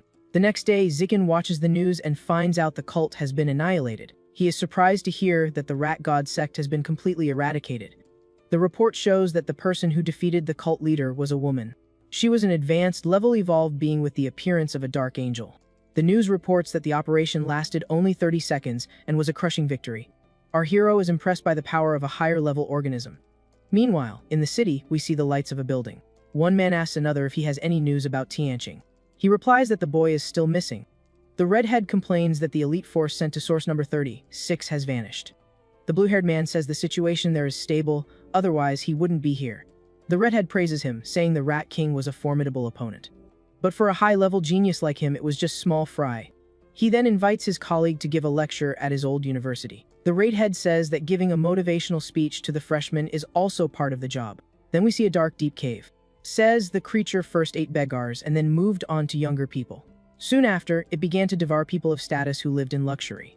The giant being complains that it brought him there to dig tunnels for its great race. His great irritation. The giant being asks the creature if it deserves to perish. The monster then begs for another chance. The giant being says of course he can have another chance, but he will have to pay a price for it. The giant being says the sewer rat's eye is smelly but must taste delicious. He says it tastes delicious as he eats the eyeball. But he acknowledges that the monster was clever to hide and use its brethren as bait. With that, he threatens the rat man, saying that if he doesn't dig the tunnel, he will perish. With a single blow, the giant being slices the creature. At school, Zikin is being watched by a group of students commenting on his challenge. Our hero ignores the comments and continues to browse his phone. On his phone, our guy sees an ad about the reward for members of the rat god cult. He thinks that each of them is like 500,000 walking yuan. But Zikin knows he needs to get stronger and avoid danger before thinking about the reward. The gym is packed, with many students surrounding the ring to watch the event. Our protagonist steps into the ring and notices the large number of people present. He thinks that besides the participation prize, he should add one more thing. Han, with a megaphone, announces that there are prizes for those who participate in the challenge. The students get excited at the news that they can win cell phones and video game consoles. A student stands up excitedly, wanting to be the first to challenge Zikin. Suddenly, a girl jumps in front of him, saying she will be the first to fight. Soon after, several other girls appear, saying they also want to participate. A group of girls then steps into the ring to face our protagonist. One of the girls takes the opportunity to touch our hero's arm. Another girl seizes the chance to get close to our guy's face. Zikin is confused by the unexpected situation as things are getting weird. He then decides he won't go easy on them to achieve his goal. With a quick move, Zikin pushes the first girl out of the ring. The other one too. Immediately after, he uses his ability to repel all the girls. A system screen appears, showing his progress has increased to 309. One of the defeated girls raises her hand, saying she wants to challenge him again. But Zikin warns that those who have been defeated cannot participate again. The girls are disappointed with the news, as they wanted to get close to him one more time. Bully approaches angrily, saying he doesn't like Zikin and wants to teach him a lesson. With a single punch, our protagonist defeats the bully. In a few minutes, Zikin defeats all the students who challenged him. Seeing everyone on the floor, he asks who will be next to face him. A student named Yan Shaoxuan introduces himself as the next challenger. The other students are surprised to see the famous Yan Shaoxuan from the elite class. Everyone comments that he was once defeated by a senior in the past. Yan Shaoxuan says that just like Zikin, he used to be arrogant too. He claims he will teach our hero that there will always be someone stronger. While the senior is giving his speech, Zikin asks the teacher if the fight can begin. Before the guy could even finish speaking, our protagonist attacks him. With a powerful blow, our hero sends his opponent flying. Zikin cleans his ear and says that finally everything is quiet. The students are shocked to see Yan Shaoxuan defeated in seconds. From the middle of the crowd, someone starts to applaud. The students comment that Chen Wuxing, the number one in the school, has arrived to help his friend. Zikin realizes that the strongest student in the school has shown up to fight. Chen Wuxing steps into the ring, surprised that Yan Shaoxuan lost to our hero. The opponent tries to speak, but Zikin interrupts, asking the teacher to start the fight. The annoyed senior decides to attack first and make the protagonist listen to him later. The two exchange a powerful blow, creating a huge impact. Zikin apologizes but says he's in a hurry and launches his opponent into the air. Chen Wuxing is shocked by our protagonist's strength as he is thrown. The audience is in shock to see the strongest student defeated so easily. Our guy then points to the crowd and calls someone to fight. He picks a random student, saying he hasn't fought yet. Zikin encourages the guy, saying that if he participates, he'll have a chance to win prizes. With just a touch, our protagonist defeats the student. The other students get excited, realizing it's not shameful to lose to someone so strong. So everyone starts getting into the ring to fight and try to win the prizes. With just a tap on the head, Zikin defeats another opponent. He continues to defeat all the students who enter the ring, one by one. The system informs him that the achievement of eliminating 1,000 opponents has finally been reached. Zikin is happy to have finally completed his goal. With the achievement, Zikin receives a new ability that increases the damage he deals. He then ends the challenge and jumps out of the ring while the girls lament the end of the event. A hand finds him and they leave the gym. Begins to empty. The protagonist goes to the principal's office. The principal congratulates our protagonist on becoming number one in the school. She finds it impressive that he even took down Chen Wuxing. Zikin replies that he only hid a little of his power. Our protagonist then asks about the real combat training room. She explains that the room can be used at any time, but cannot be opened to the public, and she agrees to let them use the place. She gets closer and whispers for him to be careful not to hurt anyone. Our guy is confused by her warning and doesn't understand what she meant. He and Hanan leave the room and walk down the hall together. Our hero holds a key, thinking that now he can discover Han's abilities. Han then calls him, saying she has a favor to ask. Hanan explains that she has entered a singing contest and needs help practicing. She asks our hero to practice with her at night, and he agrees. The girl gets super excited and runs off, celebrating. Zikin is happy for her and hopes she gains confidence from the contest. At Han's house. In the next room, her parents are listening, and the father is worried about them being alone. But his wife scolds him, saying they are childhood friends and it's none of his business. She tells him not to meddle in their affairs. The father agrees, afraid of her, and says he won't say anything more. Our protagonist overhears her parents' argument. After a while, Zikin says they've practiced enough and need to study. He also reminds her that the next day they have swimming class at school. Hanan says goodbye to him at the door, and he leaves. After he leaves, she thinks about the swimming class, all embarrassed. She then goes to her closet to choose a swimsuit to wear. She is undecided between a one-piece and a bikini. Hanan feels embarrassed at the thought of wearing the bikini, but she imagines them at the pool and gets even more embarrassed. She then decides to wear the bikini since only Zikin will be there and puts it in her bag. Day at school. Our hero alone by the pool, waiting for Han. He's already ready in his swimming trunks. The pool's cameras are all covered. Zikin hears Hanan calling him and turns around. He is surprised to see Han coming out of the locker room in a bikini. She approaches him, asking if she kept him waiting long. Our protagonist tells her to be careful not to slip, but inside he is impressed. Zikin invites her into the water to start their training. The two then dive in and start swimming together underwater. Underwater, the protagonist holds her hand. Hanan looks at Zikin underwater. She gets closer to him and hugs him. The girl points upwards, signaling that she wants to return to the surface. The protagonist then holds her and starts to ascend. When they surface, he asks what happened. Hanan says, surprised, that the water felt strange passing through her body. She shows her hands to prove what she's saying. The water simply passes through her hands as if it weren't solid. She then asks our hero why water is leaking through her body. Our MC gets serious, realizing this must be her superpower. With that, he asks to take a look at his friend's hand to be sure. He holds the girl's hand and confirms that water is indeed passing right through it. So, Zikin suggests they need to check if other parts of her body do the same thing. The girl agrees with the idea, looking super embarrassed by the situation. Lying on a lounge chair, she calls our hero's name very timidly. He starts splashing water on her to test it out, while she asks if it's going to take long. After testing a few times, our boy concludes that her body seems to be normal. He then tells her that it looks like, for now, only her hands have this power. Hanan asks if her problem could be related to this ability, and he agrees. Our hero then tells her to let him know the next time she feels like she can't hold it in. He gets flustered and asks her to check if other parts of her body have the same sensation. Zikin then thinks to himself that he almost came off as a total creep. Han then realizes she's not useless but a super user with water powers. She thinks that one day, with her powers fully developed, she'll be able to stand by our hero's side and be his ideal partner. Our hero goes into the city to buy more beast meat. Arriving at the market, a clerk greets him and welcomes him in. At that, our protagonist places his credit card on the counter. He then says he wants to buy 100 pounds of gray eagle meat. The woman takes the card and the delivery address, looking surprised by the order. As she watches him leave, she wonders what kind of young master would be so generous. The clerk then fills out the order and mentally begs for a good review. In a warehouse, he thinks that with the money from his novel, he managed to save up 210,000. He sees that the money was enough to buy the giant eagle meat. With that, our boy can hardly wait to see what surprise the codex will bring him. The system notifies him that he has devoured the eagle's life source, and the codex is at 100%. A giant eagle appears in his mind, flying over a sea of crystals. The image of the eagle then dives toward the water in a swift attack. In his mind, we see the eagle attacking and capturing a giant squid with its talons. The system then congratulates him for unlocking the codex and gaining the Sky Eye attribute. This ability drastically increases his field of vision and his ability to track movement. With that, our hero's eyes now glow with an intense golden color. He tests his new power and can see the entire city all at once. His vision is so precise that he can focus on a single person in the middle of a crowd.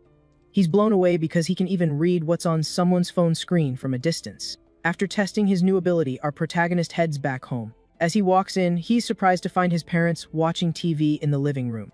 On the news, the report shows a winged monster that caused hundreds of casualties. A man is giving a speech, saying that genetic fusion is the wrong path for human evolution. But another man interrupts him, saying that regular martial artists can't be trusted. The protagonist's father comments that genetic fusion users are like ticking time bombs. His mother says that government control is strict and the chance of accidents is small. The father then says the biggest problem is that genetic fusion causes infertility. The protagonist's mother looks at him, surprised to realize he overheard their conversation. She then gets all flustered for being caught talking about adult stuff in front of her son. So, the mom changes the subject and invites our boy to have dinner since he's home.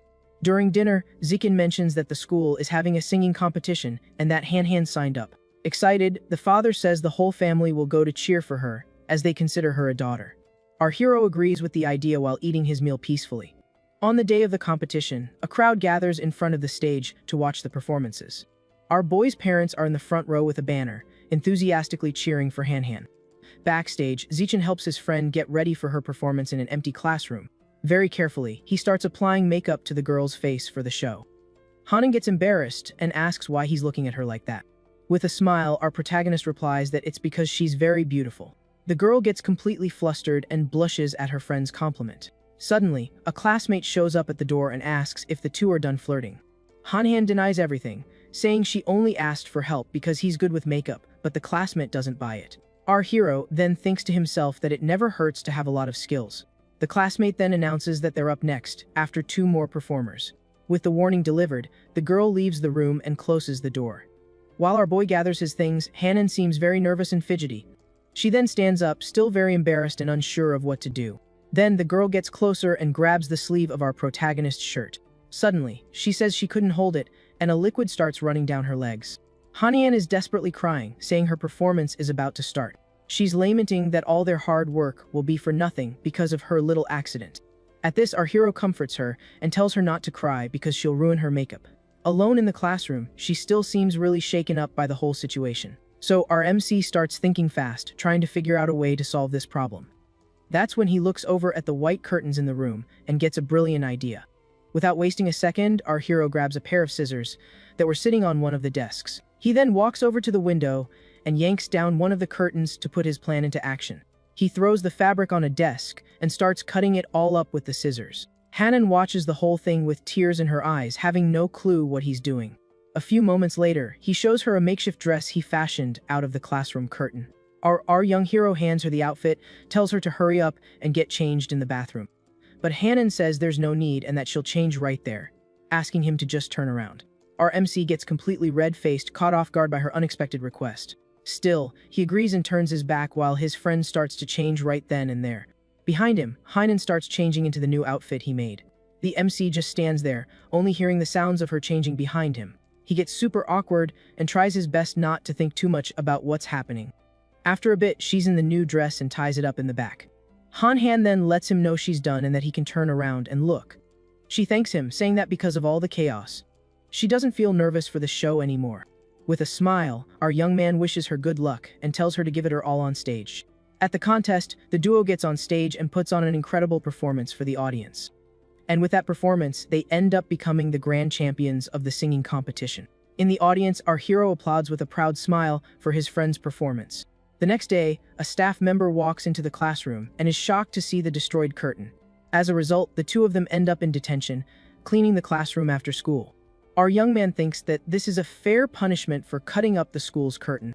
Suddenly, a system screen pops up in front of him with a new completed mission.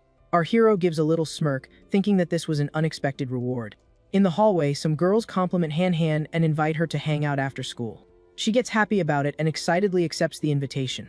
This newfound confidence also helped her improve a ton in martial arts. Meanwhile, our protagonist is also making a name for himself, winning a big school tournament.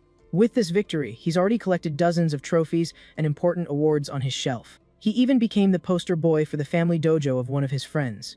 With all that money, he finally saved up 900,000 to buy more beast meat. So, he heads to the shop and the saleswoman greets him with his special order in a box. This time, he bought the meat of a dragon lizard, which is famous for being super elusive. With the meat in hand, he begins to absorb the creature's essence, releasing a blue aura. Just then, the system informs him that he's unlocked the codex and gained a new skill. His new ability is natural camouflage, which allows him to conceal his biological signature. So he figures that with this power, he can hide from enemies and launch surprise attacks. After all that, our hero decides to head home but needs to buy a cake first. However, in the middle of the street, he suddenly stops, sensing that something strange is going on. He then sees a red-haired woman being escorted by a few cyborgs. At that moment, one of the guards turns around and greets him, calling him by name with a smile. Our hero is surprised and recognizes him as one of the upperclassmen from his old school. He then looks down and notices that the guy's legs have been replaced with prosthetics. The upperclassman explains that he was in a motorcycle accident and needed new legs. He goes on to say he was lucky enough to be part of an experiment and became a cyborg. Our young man asks about the prisoner, and the guy reveals she's from the cult of the rat god. One of his teammates calls him over, telling him they need to get going because they're in a big hurry. So, the upperclassman says his goodbyes and leaves with his team, taking the prisoner with them. He's left thinking that the police struggled with her, but this group captured her so easily. From this, our hero realizes that this group of cyborgs is incredibly powerful and dangerous. He then clenches his fists, seeming to be focused on something very important in that moment. His mom calls him, asking if he's bought the cake yet and when he'll be home. It's revealed that his and Han-Han's birthdays are just one day apart, so they always celebrate together. And that year would be no different, as everyone gathered for their joint 18th birthday party. The time for the gift exchange arrives, and the two of them get ready for this special moment. But suddenly, everything starts to shake violently, interrupting the celebration. This startles everyone, and they wonder if it's an earthquake. Our hero, however, feels that something is wrong and that this is no ordinary tremor. Meanwhile, in the city's underground, a horde of mutant rats stirs in the shadows. On TV, the news reports that the tremor was just a normal 4.2 magnitude earthquake. The next day, our hero says goodbye to his parents and heads off to school after finishing breakfast. On his way, Han-Han finds him and asks him to walk to class with her. She mentions that they're adults now, and with exams just around the corner, she's feeling a little on edge. Sometime later, our hero finally scrapes together enough cash to unlock a new creature codex. The system informs him that he has devoured the being's essence and that the codex is complete. The image of the sea monster flashes in his mind as it swims swiftly through the water. Then, a vision shows the giant eagle attacking the serpent in an epic clash of beasts. By unlocking the codex, he gains a new ability called Danger Perception. To test out his new power, he decides to head to a bustling mall to see how it works. At the market, he notices that most of the people around him are of a common biological level. With that in mind, our MC has already decided on his next target to unlock another ability. He spots some special frog meat but realizes the price is insane, costing 100,000 per serving. Our boy then figures he's going to need a way to make more money after the exams. The scene cuts to a government building, showing the office of the Secretary of Education. We see the university's vice, dean, and the Secretary of Education, a total boss of a woman. A man then briefs Yuan Dongxi on the educational situation in the province. Yu then asks about the situation at Source 36, and the man reports that everything is stable. She dismisses him, saying he can get back to his other duties. The man bows respectfully and exits the room, closing the door right behind him. Alone in the room, Yuan thinks to herself that it's been many years since she last took on a new discipline. She then walks over to the window and looks out at the beautiful seascape. The martial arts exams last for 9 days, and the first is a written test in the morning. In the afternoon of the first day, the students go through a physical fitness test. In the next part of the test, the students have to show off their full strength by lifting massive weights. From the 2nd to the 8th day, all students are taken to a forest for a survival test. On the 9th and final day, the gene fusion and mechanical modification test is held. Today is June 7th, the first day of exams for the high schoolers. Our hero walks hand in hand with Han-Han. A moment later, Han-Han gently tugs on our boy's sleeve. Han-Han confesses she's super nervous and scared that she'll mess up during the exam. But with a confident smile, our hero looks at her, trying to calm her down. Then he pulls her into a tight hug and tells her not to worry about it. He says that she studied really hard and that everything's going to be just fine. Han-Han feels better, and they promise to do their best on the exams. In the classroom, our protagonist breezes through the written test with no problem at all. He finishes way before time is up and decides to brainstorm plot points for his novel to kill some time. After the test, he sees Han-Han in the hallway and wonders if she didn't do so well. Walking up to her, he says that just passing is good enough, but she tells him she did fine. Our boy then asks why she has such a sad and worried look on her face. Bright red, she confesses she had a little accident, and quickly dashes off to the restroom. During the physical test, our hero lifts over 2,000 pounds with just one hand. The other students are floored by his 5.12 second time in the 100-meter dash. Afterward, his friend comes back from the restroom looking better, and he asks how she's feeling. She says her results were good, but they don't even come close to his. At that, he gives her a reassuring pat on the head and tells her she's already an excellent student. Just then, a classmate comes running over and announces that the test scores are out. The friend says the others scored in the low 80s and asks what their scores were. She then sees she got an 82, and the classmate is shocked by her high score. Then they both turn to the protagonist to see how he did. He then shows them his phone, and as usual, he completely assed it, leaving everyone speechless. She mentions that the forest combat test starts the next day. Our boy then takes her hand and promises he'll stick close by to protect her. Elsewhere, two men are talking about the start of the combat test. The masked man hands over a small box and tells him to use his security ID. The masked man reveals that inside the box are 10 demonic seeds to help him out. He opens the box and sees the seeds that will aid him in his secret mission. The man says he doesn't want to become an official member but wants a strange fruit as his reward instead. Masked man then says that this so-called fruit will only help him evolve up to level 7. The man seems to mull over the masked man's proposal, weighing his options. Then he agrees, saying that becoming an official member of the organization is a better deal in the long run. On a misty road, a convoy of buses takes students to the site of the forest practical exam. Inside the vehicle, Zekin wakes up Han, who was sleeping on his shoulder, because they finally arrived. The waifu awakens, still a bit drowsy, and asks if they're really at the exam location already. Following instructions, the pair gets off with the other students and heads to the meeting point. In an open area, they learn the rules, which involve finding numbered tags in the forest to score points. The announcement also mentions dangerous beasts that serve as a way for elite students to get extra points. It's stated that cooperation is allowed, but stealing tags from others is also part of the competition. Immediately, some students start forming teams, with one extra using his rich dad as leverage. But the supervisor puts a stop to the open team ups, reminding everyone to be a little more discreet. Meanwhile, a group of girls tries to convince Zekin to join them, but he bluntly turns them down. Soon after, another student approaches the pair, asking if he could buy some of their food. Being a good guy, our MC just tosses the kid some snacks and says it's on the house. The young man gets excited and introduces himself as Hong Jumping, suggesting they team up for the exam. However, our hero turns down the offer too, leaving his new acquaintance a bit surprised by the rejection. With that, the rando just thanks him for the food and walks away to join the rest of the crowd. Hanan finds it odd that Hong Jumping asked for food with so many stalls nearby. Zekin then explains that the guy's real intention was to hit on her, which makes the waifu all flustered. With time running out, our protagonist takes his friend's hand, and they head into the forest for the test. To help his partner get her bearings, they decide to start around the edges of the forest. And so the duo begins searching for scoring tags in the safest part of the area. To speed things up, our hero activates his SKI ability, and his vision is enhanced. With this technique, he can scan a huge area, seeing every detail of the environment. He points out a tag at the top of a tree, and his friend leaps up nimbly to grab it. The purple-haired girl manages to snag the one-point tag and reports her success. Using his special sight, the guy locates several other hidden tags nearby. In no time, they manage to gather a bunch of scoring tags without much trouble. Hanan gets super excited and hugs Zekin, impressed by his knack for finding everything. Suddenly, they look ahead in surprise as someone appears in their path. It was Hong Jumping, the same extra they had met just before the exam started.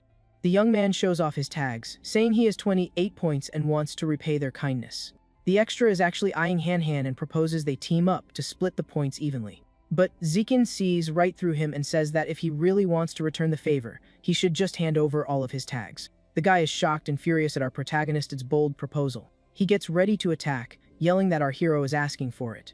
Then the young man charges straight at Zekin, ready for a fight. With a smirk, our hero agrees that he really has gone too far with his attitude. Effortlessly, the protagonist blocks the blow and counters with a punch straight to the gut.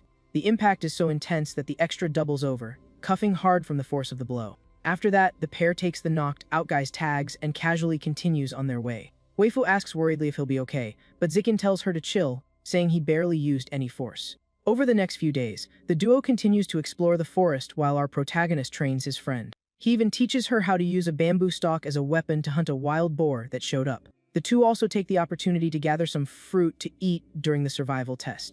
On top of that, they teach a lesson to some bullies who tried to steal their stuff. And just like that, the pair moves through the forest challenges, leaving a trail of defeated extras in their wake. During a downpour, the duo takes a moment to rest, and the waifu falls asleep on our hero's shoulder. When the rain stops, they finally reach the central part of the forest, which is a dangerous beast zone. But upon entering the area, they only find traces of a battle, and Han notes that the beasts are already gone. Hanian says it's a total bummer, because he could have been labeled a genius. Hearing this, our hero gives her a gentle pat on the head and tells her that title isn't such a big deal anyway. He then takes her hand and says it's about time they headed back for the next test. Our guy figures it's best to just help his friend train, especially since the whole place is crawling with cameras. After the combat test wraps up, the next step is the genetic fusion compatibility test. All the students are bussed out to a massive research institute on a remote island. As they arrive, an instructor barks at them to get off and find their designated testing window to line up. Inside the lab, the students wait around while one of them gets their blood drawn. This gets our MC wondering, asking if the reagent in those vials is the one used for the fusion test. A classmate explains that the gene from that specific jellyfish is highly compatible with the human body.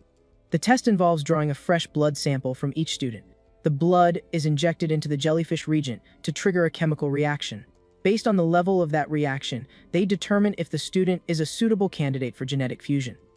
One of the classmates mentions he really hopes to pass, because he does not want to take the mechanical enhancement test. A girl agrees, saying that test is super painful since they literally implant stuff into your body. On the day of the genetic test, all the students are on edge, hoping they'll make the cut. Our hero's friend is one of the first to have her blood drawn for analysis.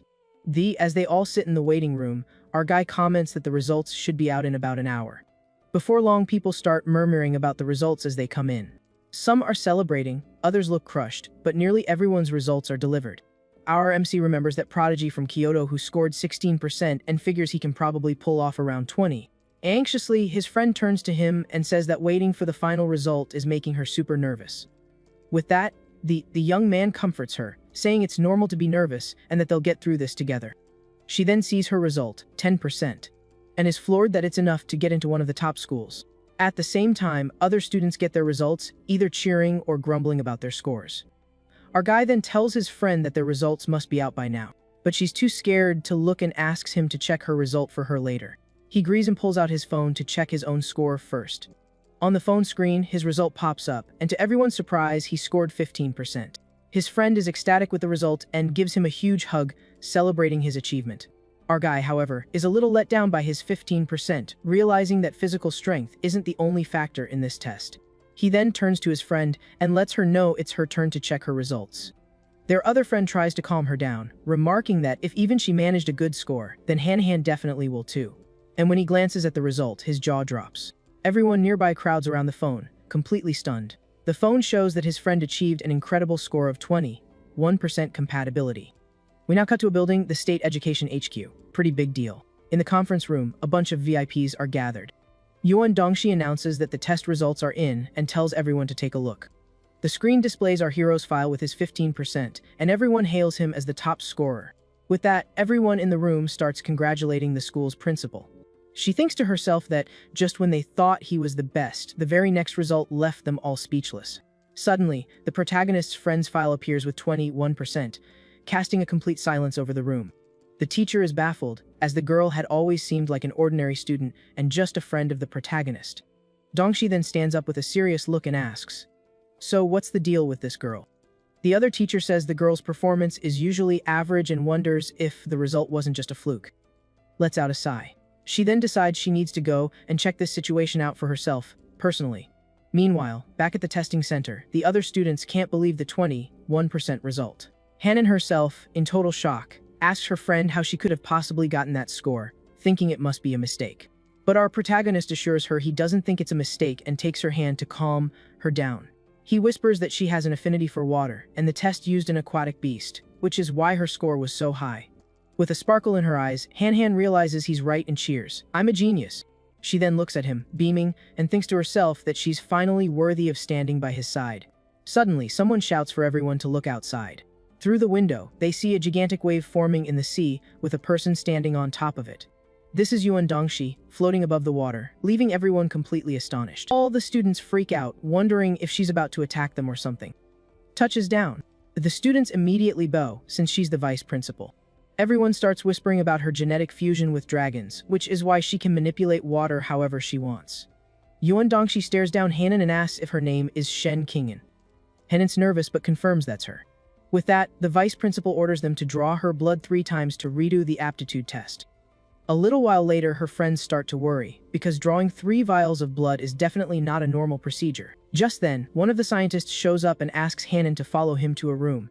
When she gets there, the girl finds the vice principal sitting at her desk. Yuan Dongshi smiles and announces that the test results are finally in. She gets closer to Hanan and says she can't believe that all 3 results came back at 21%. So, the vice principal cuts right to the chase and says she wants to make Hanan her disciple. Hanan is completely floored by the offer and wonders if she heard that right. To prove her point, the woman shows off her ability to manipulate water. She says that if the girl agrees to be her disciple, she'll be able to do this stuff easily in the future. Hanan gets a little awkward and says she needs to think it over and ask her friend first. But the woman insists there's nothing to think about, since being her disciple will only bring amazing benefits. The vice principal adds that she's also the head of education, so Hanan has a guaranteed spot in her college. Then she leans in closer to Hanan, asking if she has anything to say, and the girl just shakes her head no. With a smile, Yuan Dongxi holds out her phone and tells her to add her contact info. Our hero's friend feels the pressure and ends up taking the phone to scan the code. Afterward, the woman reveals she already has another disciple who is 10 years older than her. She then sends a picture of the other student, saying she'll introduce them when she gets a chance.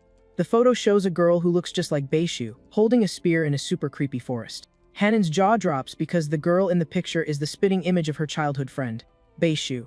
Burning with curiosity, Hanan asks her new master what her senior's name is. Yuan Dongxi replies that her name is Luo Qiangxu and asks if Hanan knows her.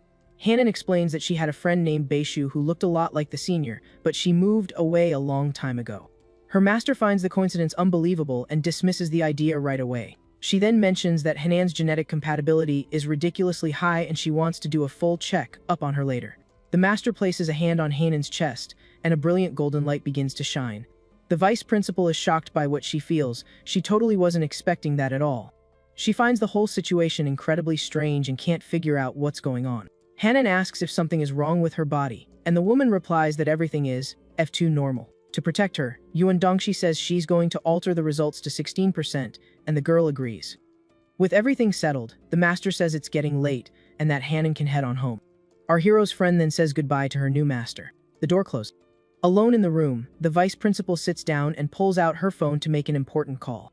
She tells her dad that she has accepted the girl with 21% compatibility as her disciple. The man on the other end of the line says she did an excellent job, and that this student will bring them incredible rewards. He warns her to keep the girl's talent a secret, and Yuan Dongxi agrees with her father. Our protagonist is taking Hanan home and thinks it's weird that she managed to snag a master out of the blue.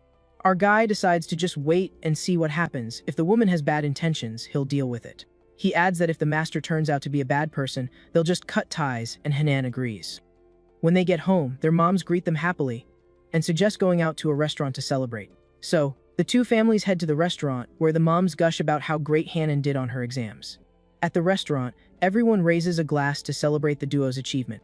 After dinner, they say their goodbyes in the parking lot and promise to get together more often. Night falls and a full moon shines brightly in the sky. Back at our guy's apartment, there's a knock at the door. Our hero's mom goes to answer the unexpected knock. It's Hanan wearing her pajamas. Her mom asks, "Here for another sleepover with my son?" Hanian tells our hero's mom that she needs to talk to her son about something really important. Hearing this, she runs to the protagonist's room, blushing like crazy, while his mom flashes a very suspicious grin. The woman then wonders if her son's childhood friend is finally going to confess her feelings to him. Meanwhile, Hanan knocks on the hero's door, saying she has something super serious to talk to him about. Our hero then opens the door, looking sleepy, and asks her what's going on. Hanan walks in and explains that it's about the master she met earlier, which catches him by surprise. Sitting on the bed, she tells him that her new mentor gave her a full check up but didn't find anything special. She says her issue with not being able to hold back wasn't even detected by the powerful woman. Our hero then wonders how a master who can control giant waves couldn't see the secret her body holds.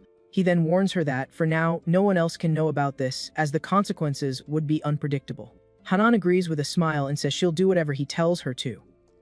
She then remembers something else and says her master mentioned that she has an older apprentice sister.